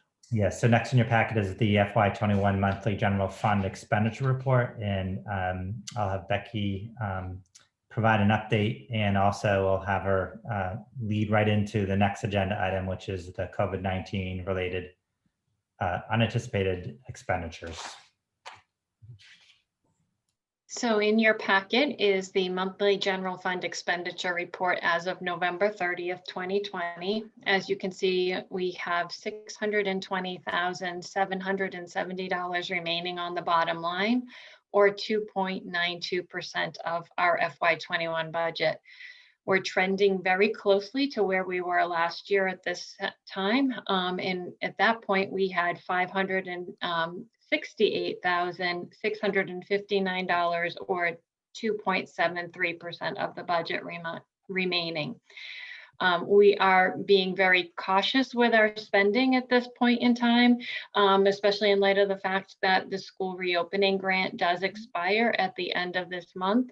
I am monitoring all requisitions and purchase orders that are put into the system, and having conversations with directors and principals in terms of spending right now. What I will do at this point in time is share my screen.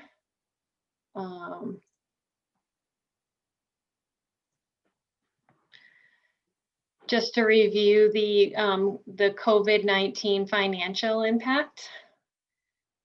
You've seen this chart before. However, I'm pleased to say that I added a new line as of this afternoon. As part of the final budget that has come out of the House and the Senate, there is a proposed grant that is included in that language. And I think Greg had referenced that earlier. And that is a grant that will be provided to schools, $25 per student for all students based on our foundation enrollment, as well as $75 per low-income classified student. So at this point in time, I'm estimating the receipt for that grant to be $37,375.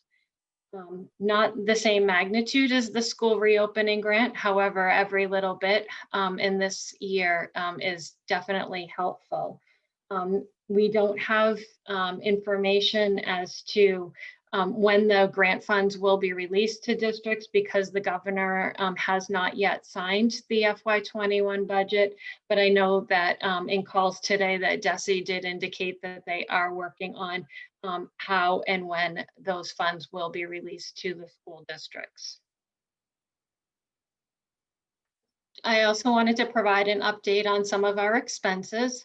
You can see that we are really trying to spend down those grant funds that are expiring at the end of the month.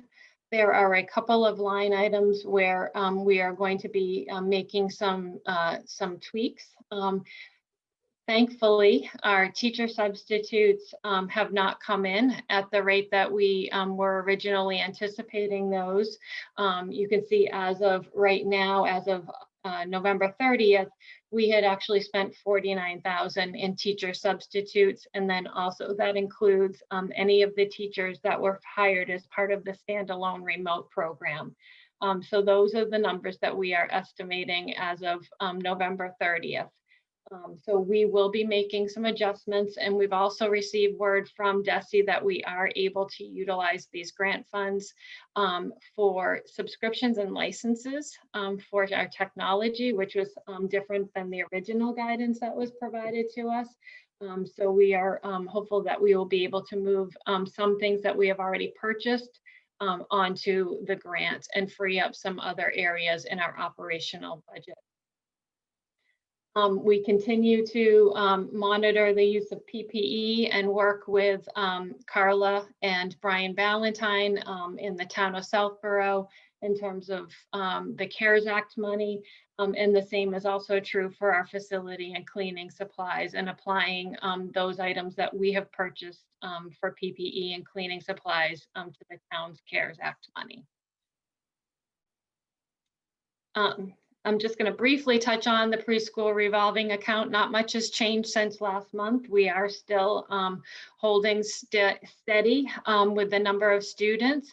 We have been talking to the director there though, and she is anticipating being able to open up 6 additional spots. We are hoping that those full day spots will become operational, I think within the next month or so. Is that correct, Clayton? I see you shaking your head, so. Yes.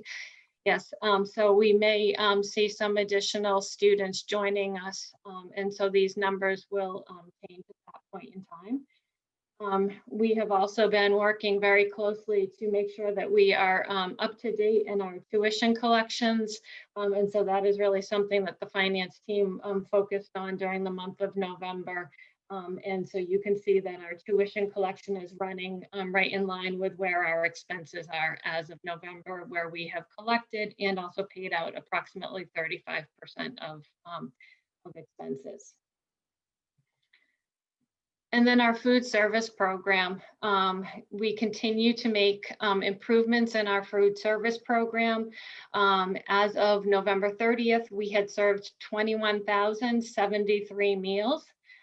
They've also started to add some a la carte items. So that started in November. So you can see that we've increased our a la carte money by $561.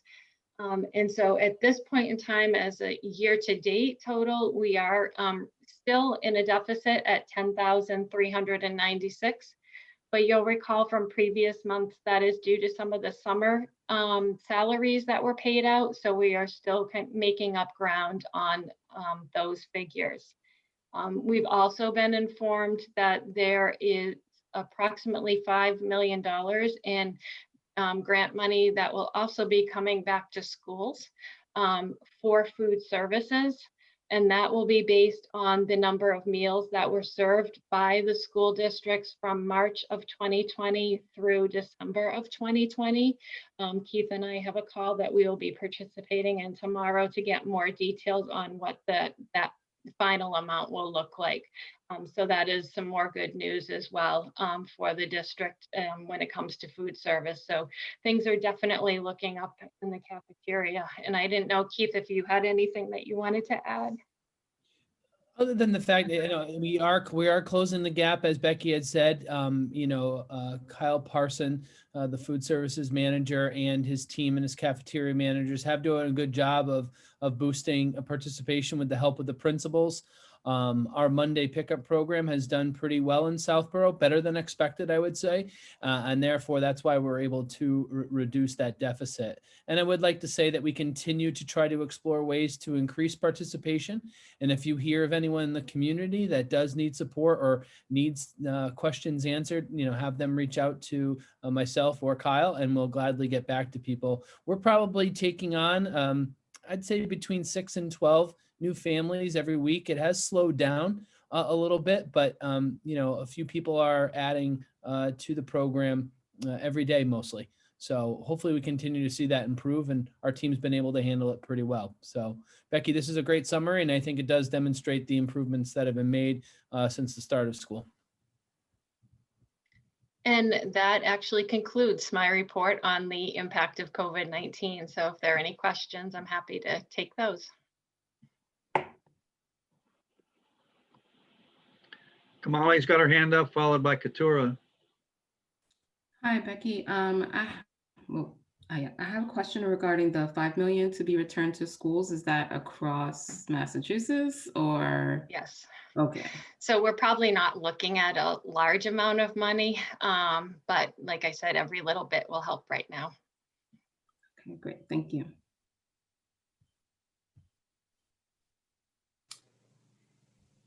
My turn? Yes. Okay. All right. So thanks, Becky.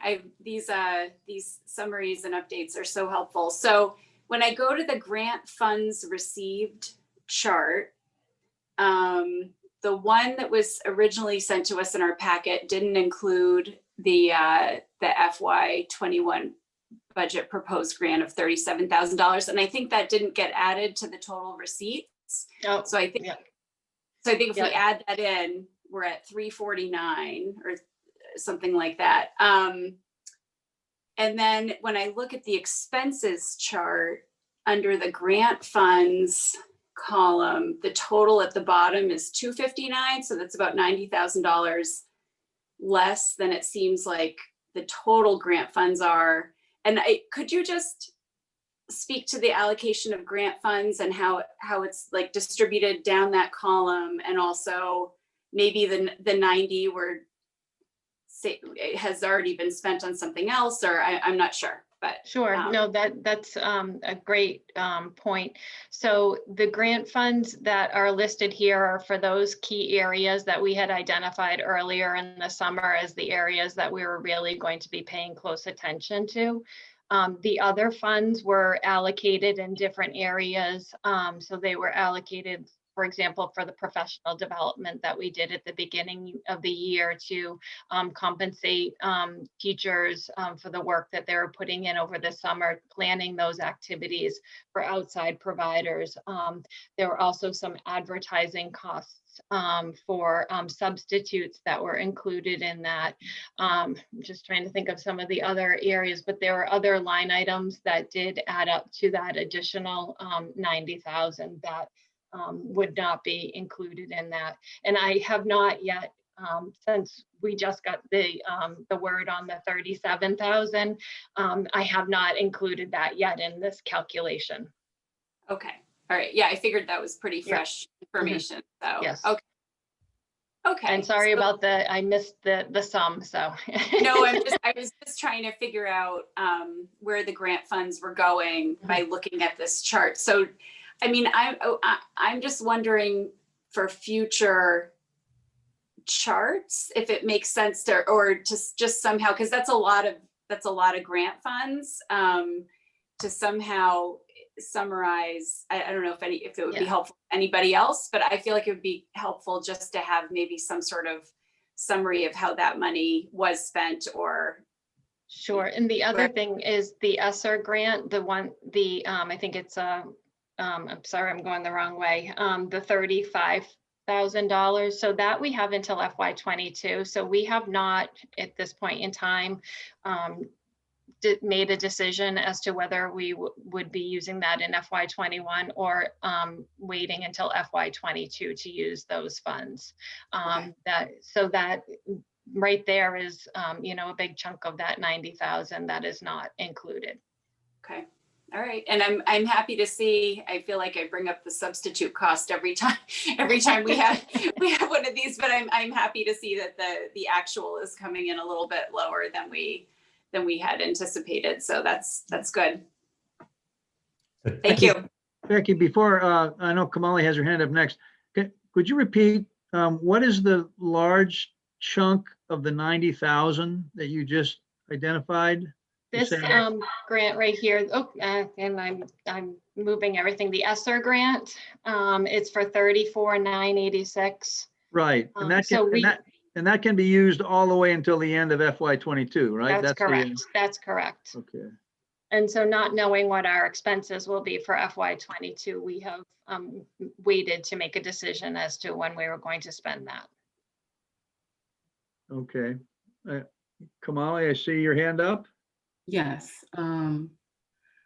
So another comment is, and please don't take this as me implying anything that this is not being done, but on the, Becky noted that we are now able to use funds on technology licenses and subscriptions and such like that. And I just want to encourage the team that as you're looking at those, make to ensure that we're not just getting what's hot now, and look at programs and applications that are for the long haul and going to be able to be used across the different school levels.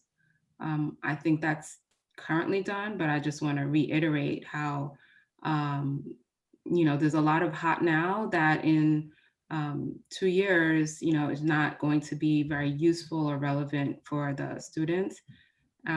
So I just wanted to put that out there, especially now that we can allocate our funds there. And then there was another page that kind of stood out to me, and that was around the preschool program.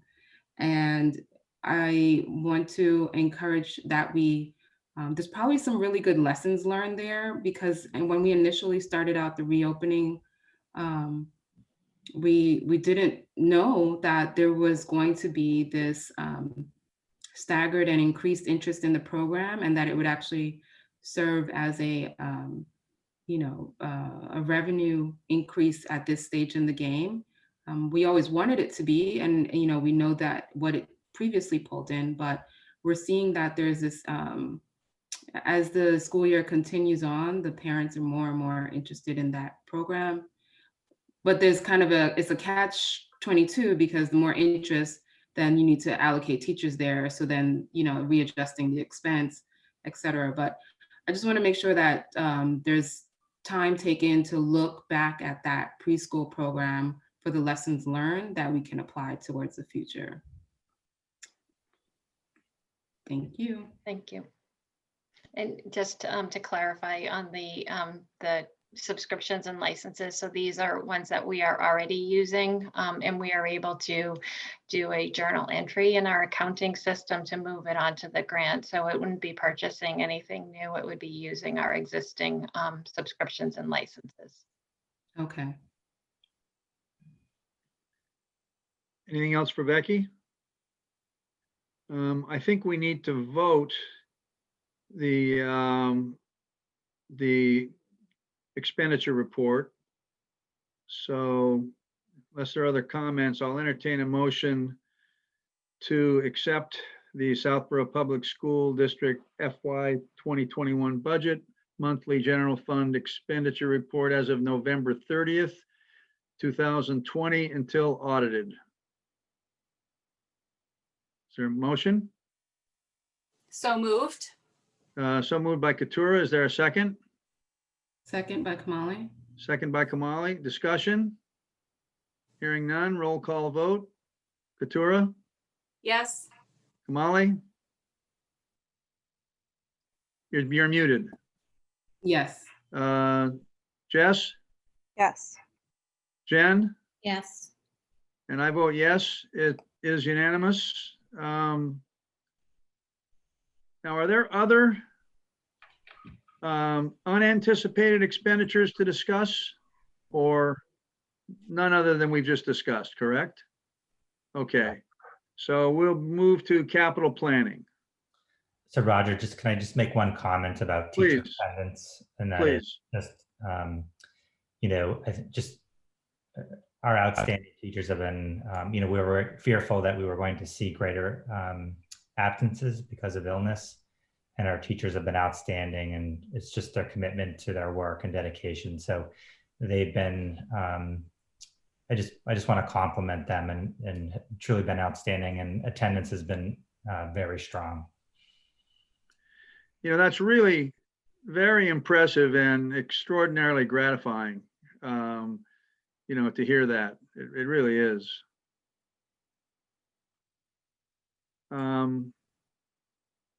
So the next item on the superintendent's report is the capital plan. And I just would point your attention to the FY22 column. The mill and pave and parking lot at Finn Elementary is $115,000. And then under the Trotter Middle School section, mill and pave the parking lot, which is $130,000. Our intention was to complete one of these projects.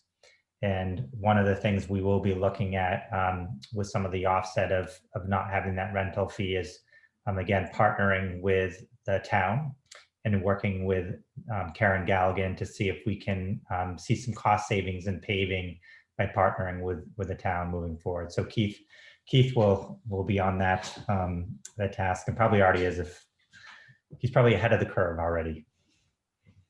Slightly. So that is the capital plan. So, Greg, if I might, there are some smaller group discussions related to capital planning. One of the things that has come up, and I don't know if we need to do that at this meeting or if we still have time, the January meeting, to potentially recommend a placeholder, a capital item placeholder for town meeting. Do we have plenty of time to do that at the January meeting? I think so, Roger, given Okay. the fact that I think that the town meeting, based on our conversations this past week, will be potentially pushed out a bit.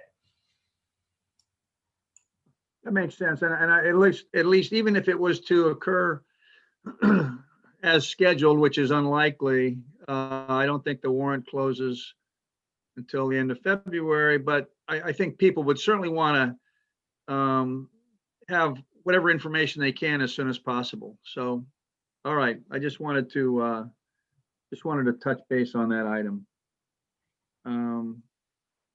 Budget priorities.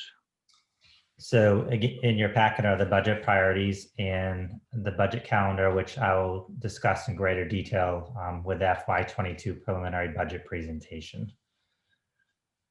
So just give me 1 second to share my screen.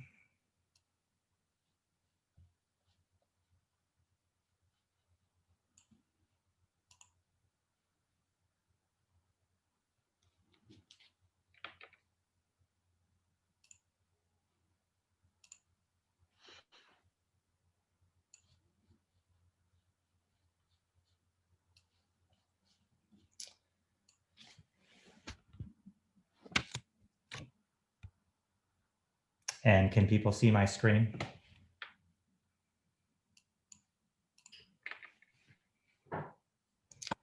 So Well, now we can't. now At you least I can't. I lost it. can. Did everyone else lose it, or is it only me? No, it's black now. Yeah, it's gone. We lost it, Greg.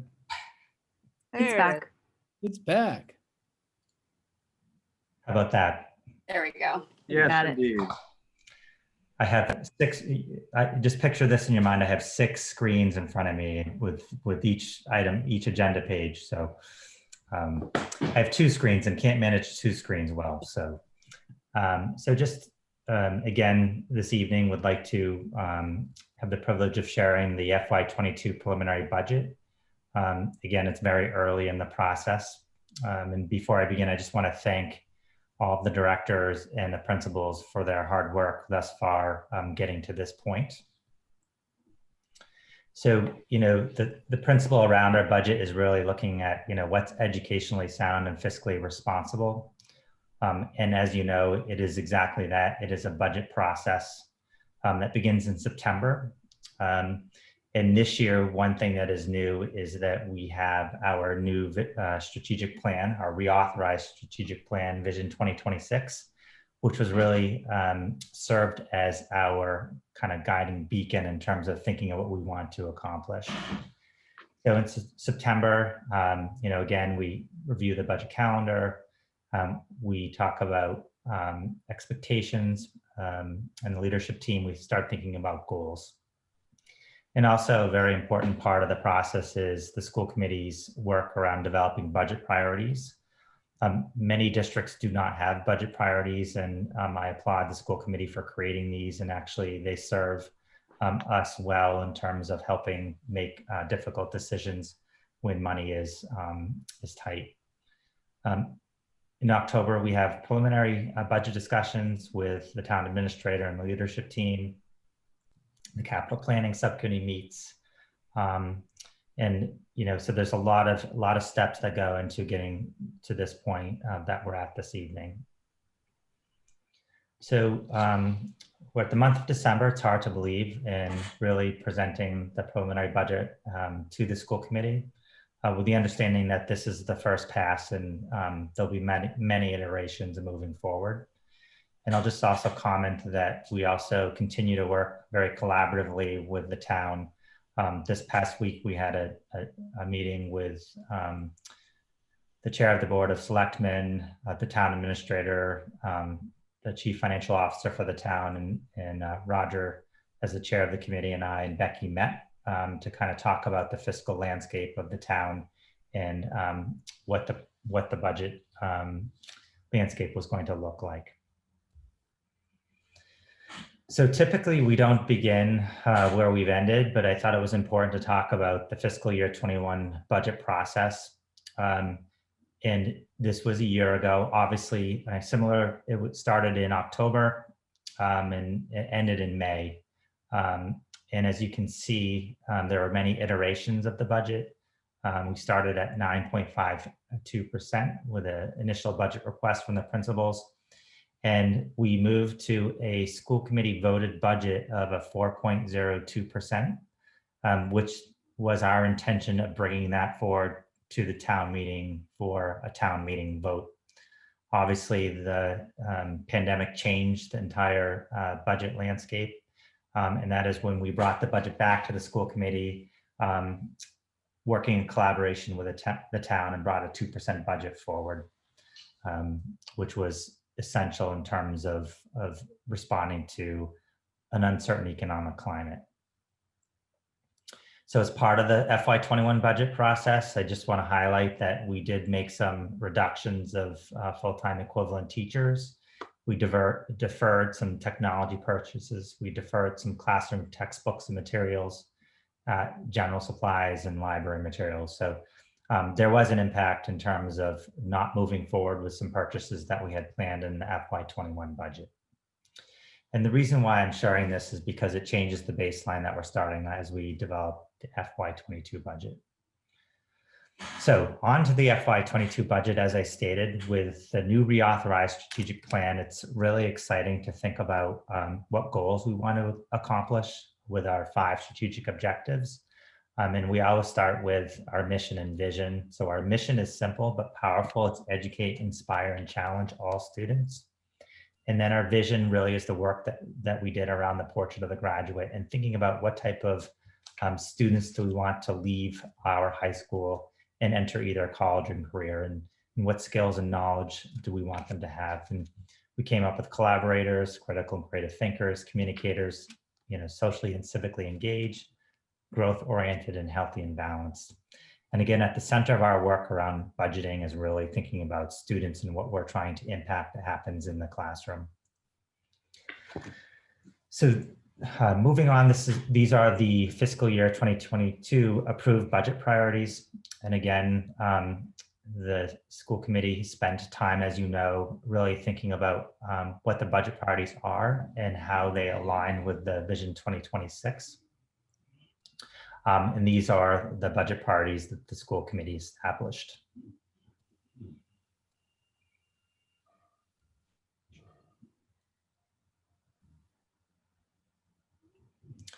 So looking at the budget priorities and the Vision 2026, we begin to think about, what are the unknowns moving into the budget process? And this year, I would argue that there are more unknowns at this time of year than typical. Again, we started this meeting talking about the fiscal year 21 budget moving forward at the state level. So typically we have some indication of what the FY22 budget at the state level would look like. So there are a lot of unknowns at this point in time.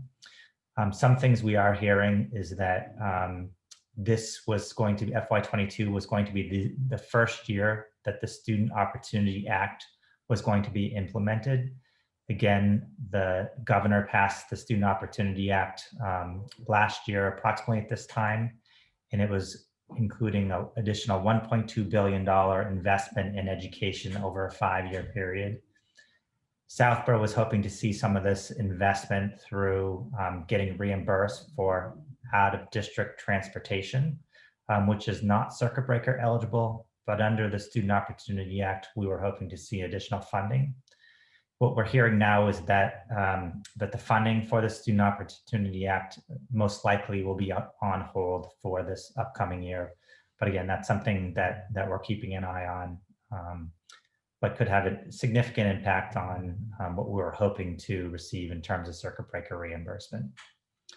Another unknown is out-of-district special education funding, which is circuit breaker. So again, oftentimes what happens is when there is a budget shortfall at the state level, we start seeing reductions in Chapter 70 funding, but also funding programs such as circuit breaker, which helps kind of subsidize the cost for our out-of-district placements.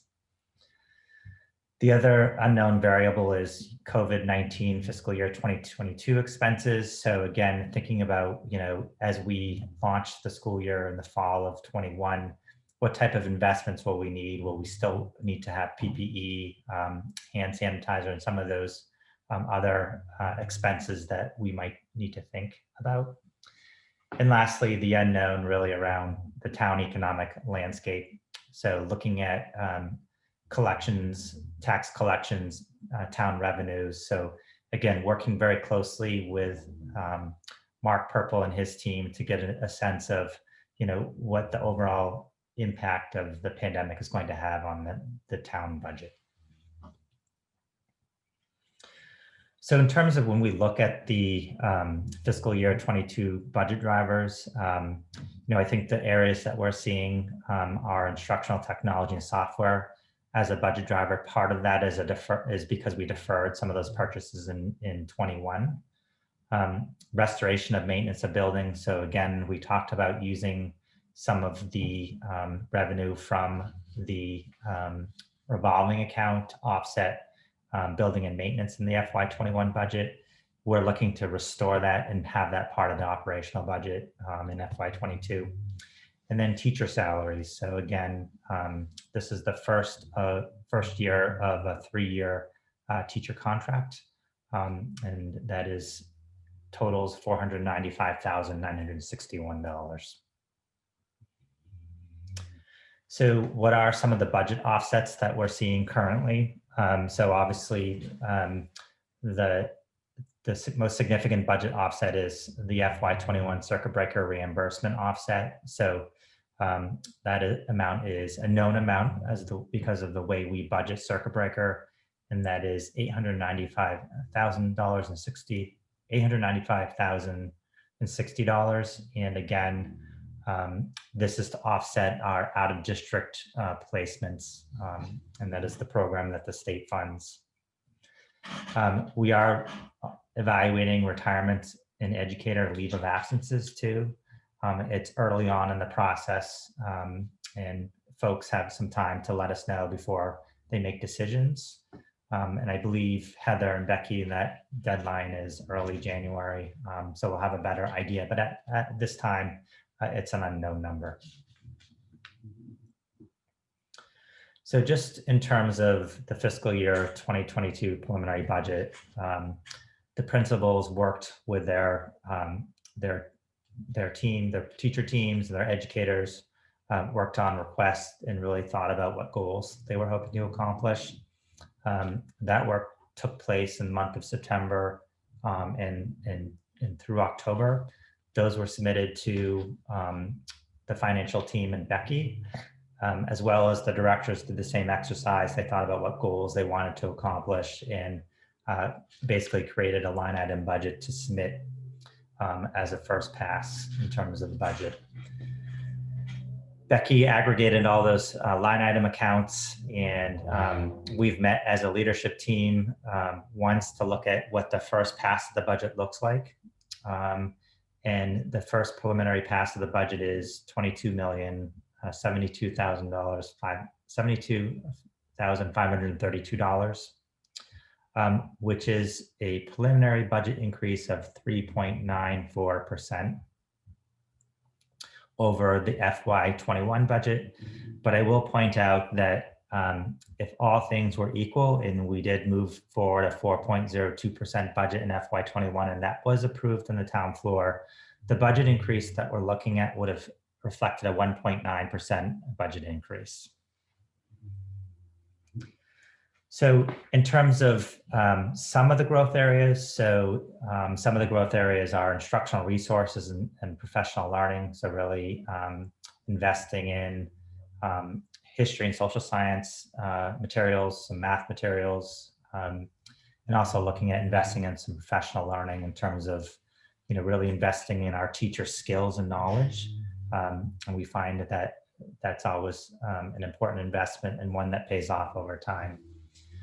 Translation services. So Rhoda and her team continue to monitor the changing landscape. We are becoming more diverse and inclusive, and part of that work is really making sure the information is accessible to our parents and families. So Rhoda is really keeping a close eye on that, but it is requiring an increase in translation services. And then thirdly, we're really looking at building some efficiency in terms of absent management and substitute management. So a lot of people power right now is put into this effort in terms of reporting absences and seeking substitutes.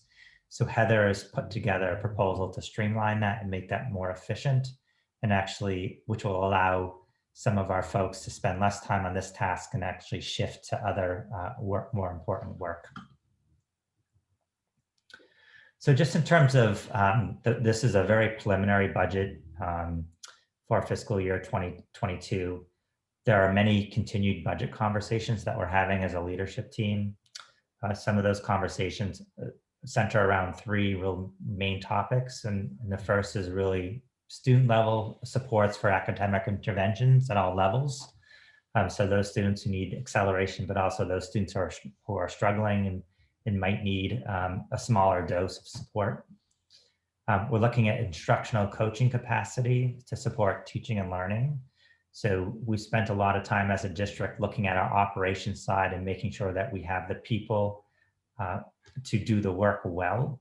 And I think that's been a proof of concept that's really paid off in terms of some of the work that we've been able to do this year through the addition of some staffing in HR, the addition of Keith Lavoie and Director of Operations. But what we always talked about with the committee is that there's also a whole teaching and learning component of this work to really maximize what's happening in the classroom to support our students. And that's something that we're having conversations around as a leadership team to see what that could look like moving forward in the fiscal year 22 budget. And lastly, really looking at the recommendations of the music study group and the world language study groups. So those two groups may put forth some really important recommendations moving forward. So having conversations as a leadership team to see, is this the year that we can make some of those shifts and moves that might be small, but it'll help us move in the direction that those two teams really studied and made recommendations around. So just in terms of kind of a historic snapshot of the budgets over the past 5 years or 4 years. So we've pretty much averaged, a little above 2% in terms of the past 4 years. And I'll just commend the principals and the directors. We've been able to accomplish a lot by coming forth with really educational sound and fiscal responsible budgets. I will share that not every progress requires a dollar amount to it. A lot of progress really looks at using our resources, maximizing resources, really thinking outside the box. And some things that we can move forward does not cost a penny. It's just moving good ideas forward. So as we stand today, with this preliminary budget is a 3.94% increase over the FY21 budget. Much work remains in terms of really thinking about, again, what are those specific budget goals we think we can accomplish in this context. And I think the leadership team and I are really excited about continuing the work and really fine tuning and honing and really coming up with specifics around what are those growth areas we're really looking to present to the committee in the next iteration. And at this point in time, I will open it up to questions and would also ask that any of the directors and principals to chime in if any of the questions are directed at principals or directors' specific areas of expertise. Greg, before questions, if there are any at this point in time, would you be willing to offer your view of where we are in the process this year compared to where we were in the process this time last year? Sure. So let me, Roger, I'm just going to stop sharing my screen. So, so one of the things we talked about as a leadership team is, do we maintain the same timeline that we have in prior years in terms of the budget process? And one of the things we discussed was that it is important to try to maintain those timelines. It takes a lot of work from principals in terms of preparing and having conversations with educators and teachers, and takes a lot of time for the leadership team to talk about, what are those budget goals we're trying to accomplish. So we've maintained the traditional timeline, and we are actually on target from where we were at the same time last year. That might change moving forward based on what happens at the town level, but we are on target in terms of timelines, Roger. Thank you. Are there any committee member questions, at least about where we are or where the preliminary budget process is at the moment? Keturah? Yeah, I mean, I don't really have any big questions. I think just a comment, which is that I think what I hear you saying is that we have a little bit of a, I don't know what the word is, maybe a backlog or a sort of an accumulation of endeavors that we'd like to sort of move forward on that cost a little bit more than this sort of these very small I mean, I remember last year when we paired the budget increased from 4% down to 2%, really everything other than, or almost everything other than sort of contractual and mandatory increases was trimmed. And the year before, I mean, the increase was so small. I think a similar thing may have happened. And so I see what I see what this is showing, which is that at some point it makes sense to build in some investment in sort of bringing things forward. And I think that everybody has done, thank you to everybody for working on this in the midst of everything else that's going on. And, and I've seen through the last few years, I mean, it's been a really incredible job making the most of every dollar and doing the most we can without adding expense. So I'm interested to see what the, it looks like about a little over $300,000 of, things that didn't show up on the budget driver slide. And I'm really interested to see what that encompasses. I'm sure it's well thought out, and I think it'll be very informational to see what's included in that. Thank you. Also, and I don't know any details about this, but I suspect it might be reasonable to presume that it'll be a challenging year budget-wise overall for the town also. So, when we play a significant role in the size of that budget, as everyone knows. So I think that there's hard work ahead of us. I'll just comment, Katura, that, typically when we look at the budget, the areas where we are typically most impacted is like last year's budget, we had 2 out-of-district placements that were unanticipated that totaled a significant amount of money. And we've always talked about, that is our responsibility, and we need to make sure every student has what he or she needs. And that was a budget driver last year, a significant budget driver. And the other budget driver that we typically see is increase in, or the variable that we sometimes see is as we see people retire. Sometimes that allows us, when they retire, it gives us opportunities to rethink and reinvent. So what was not presented in this budget is what we're thinking of in terms of potential retirements that we might see, and that number will become more clear in January.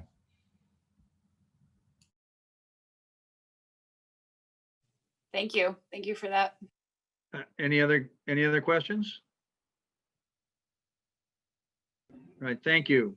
I don't think there is any educational policy identified on the agenda at this time,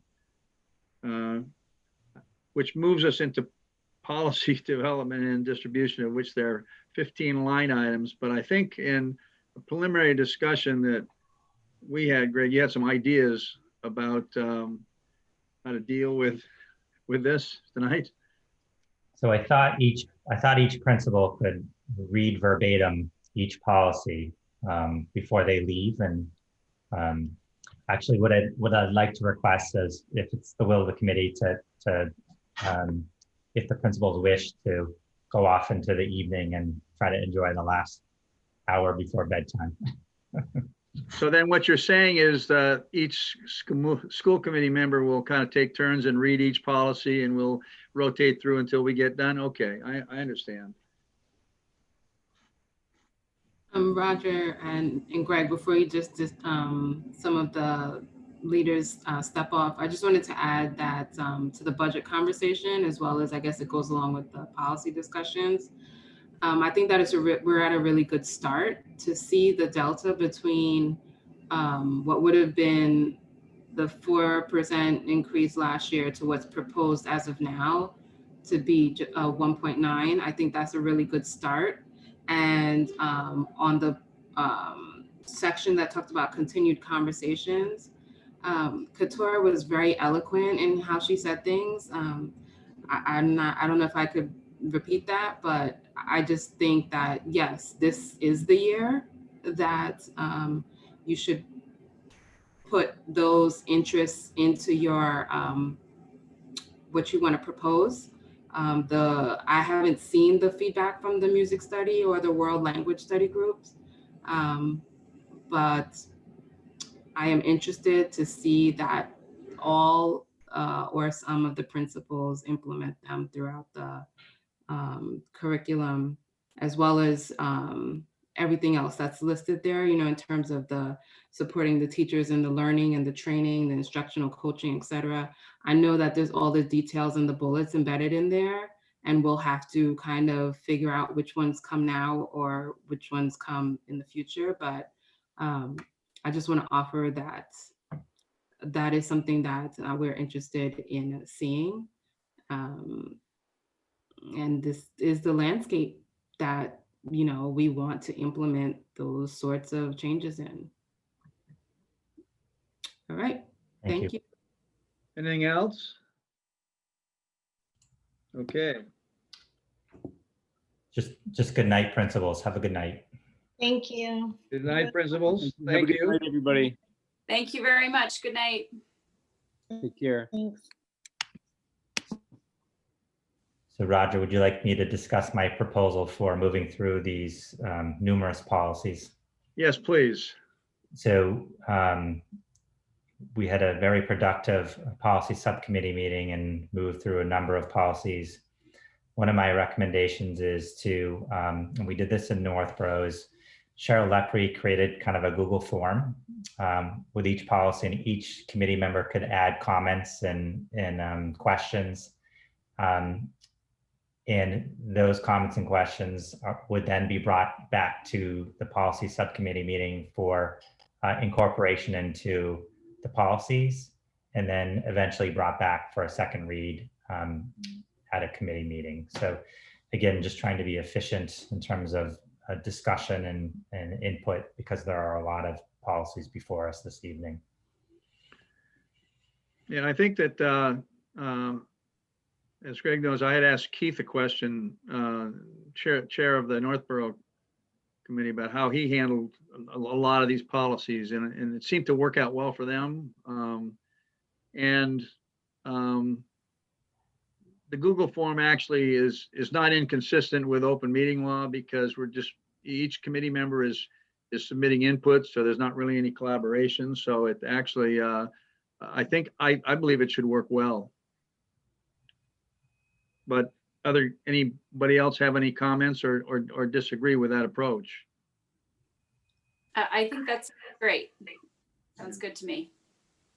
I think that's a fine approach. Actually, one of the MASC trainings talked about that, and there is no, you know, it's fine to use that method. All right. Thank you in advance. Moving forward to personnel items. Oh, wait, Roger, do we need Yes. to put a time bound on that? Say that again. Do we need to put some sort of time bound on that, in terms of that we're going to do that by? Well, I think the policy the policy development subcommittee meeting is when? So Roger, I don't have my calendar in front of me, but I will have Cheryl send out an email tomorrow. She has the Google form ready because we did it in Northborough, which is just basically a duplication. So I'll have her send that information out and put a due date on there for. Okay, thank you. Yeah, Perfect. the next subcommittee meeting is January 21st. So we have a little time. But still, if I guess I'd recommend that folks kind of move through this expeditiously, so that you kind of get it off of your plate and can move forward. There's a lot of line items to be trying to do at the last minute here, if you're going to try to do it justice. Okay. personnel items? So we have one appointment and then one retirement, Diane Georgia. So we will be celebrating our retirements later in the year, but she's been a speech and language therapist at Woodward for a number of years, and we'll have an opportunity later in the year to celebrate her dedication, commitment to the kids in Southborough. Now we're on to NASDAQ enrollment projections. So Should be yes, interesting. So typically at this time of year, we have our NASDAQ enrollment projections, which are an important part of our budget process. We have, as a district, engaged with NASDAQ to do a demographic study. So the demographic study is a more in-depth analysis of enrollment trends over the next 3 to 10 years. The demographic study looks at real estate sales, birth rates, upcoming master plan projects, and potential increase in population within the town of Southborough. We're hoping to receive that report back early in January. So that will be an interesting report to receive and kind of take a look at what the enrollment projections are for the next couple of years, but more longer term in the next 5 to 10 years. And I just like to confirm, this is for those who might not be aware of this, this is a much more substantive process than at least I've seen, okay, in the years I've been on the committee. So I think that I think we'll get some very useful information out of this that we haven't received in past years, and I'm looking forward to it.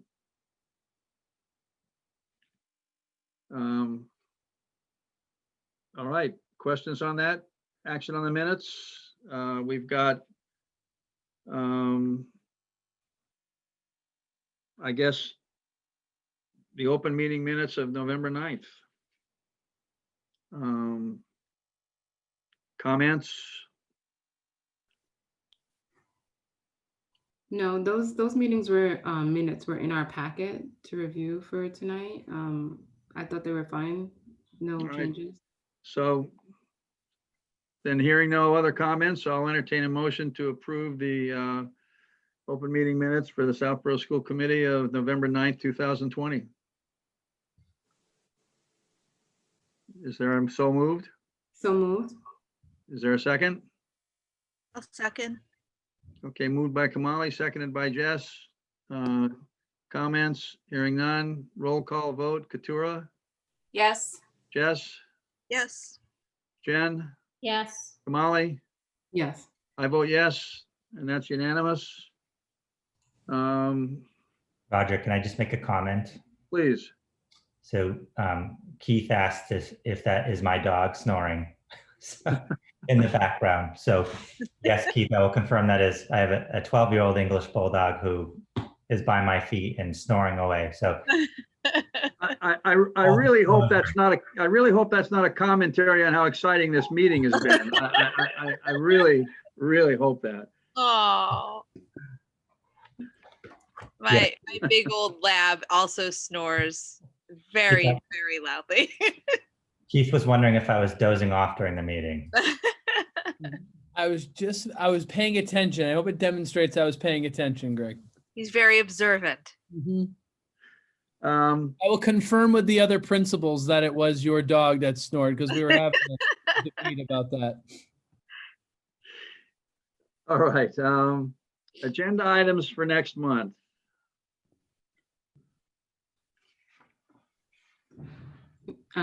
I just want to, it was mentioned earlier, but I just want to reiterate that I'm looking forward to the agenda item where we talk about the students' performance as of the reopening of school. So we already said that we'll talk about that in January. I just want to reiterate that that should be there. I'd like to hear from Roger and I were talking about this in Greg, maybe just a little bit of feedback on just how the teachers and staff are coping, like ways that, we've talked about when we were doing contract negotiations, there were, we talked about things that would help the teachers like in these stressful times. I'm wondering if any of the things that we've, any of the things that we implemented have helped them manage their stress levels. I just want them, I'm sure they know, but just to reiterate like how much the teachers and the staff are on our minds and how much we think about them and appreciate them, and know everybody's working around the clock and basically doing double the work that they normally do. And, it's just, I'd like to hear how they're doing and what they're doing to, how things are going, basically. So Jess, I'll just add to that. We can also share the survey data, which gives us some data to support, the overall kind of temperature of the faculty and staff in terms of how they're doing and coping with a very challenging situation. Yeah, I think the surveys are going to be great to hear. And even I think you mentioned to me, but for the other school committee members, we'll hear, I think, just a high level summary of the Trotter students too, which I'm really looking forward to hearing, what they're thinking, like how it's going for them too. That'll be really interesting. I'm presuming that we'll have a capital planning line item.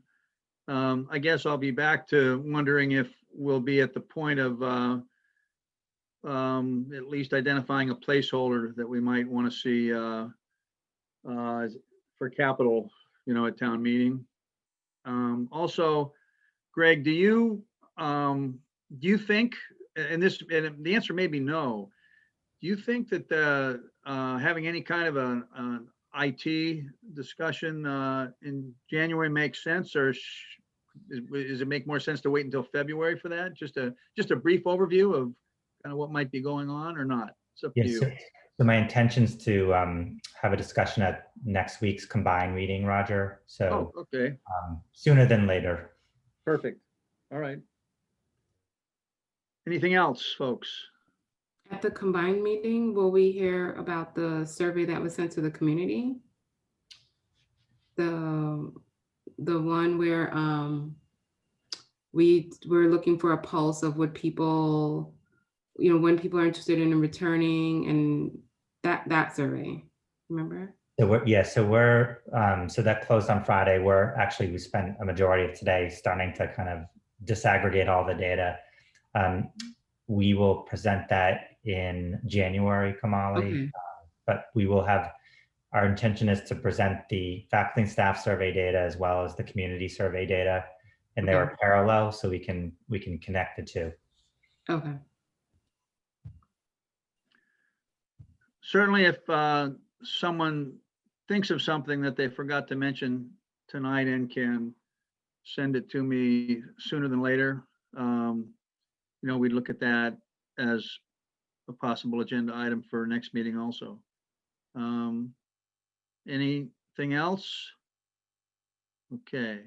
Then I think we are down to audience sharing. Am I correct about that? I guess so. And let's see, our attendees have dwindled. Hopefully they're not feeling the same about the meeting as Greg's dog was, but any audience sharing? I'm looking out there, I can't see any hands raised.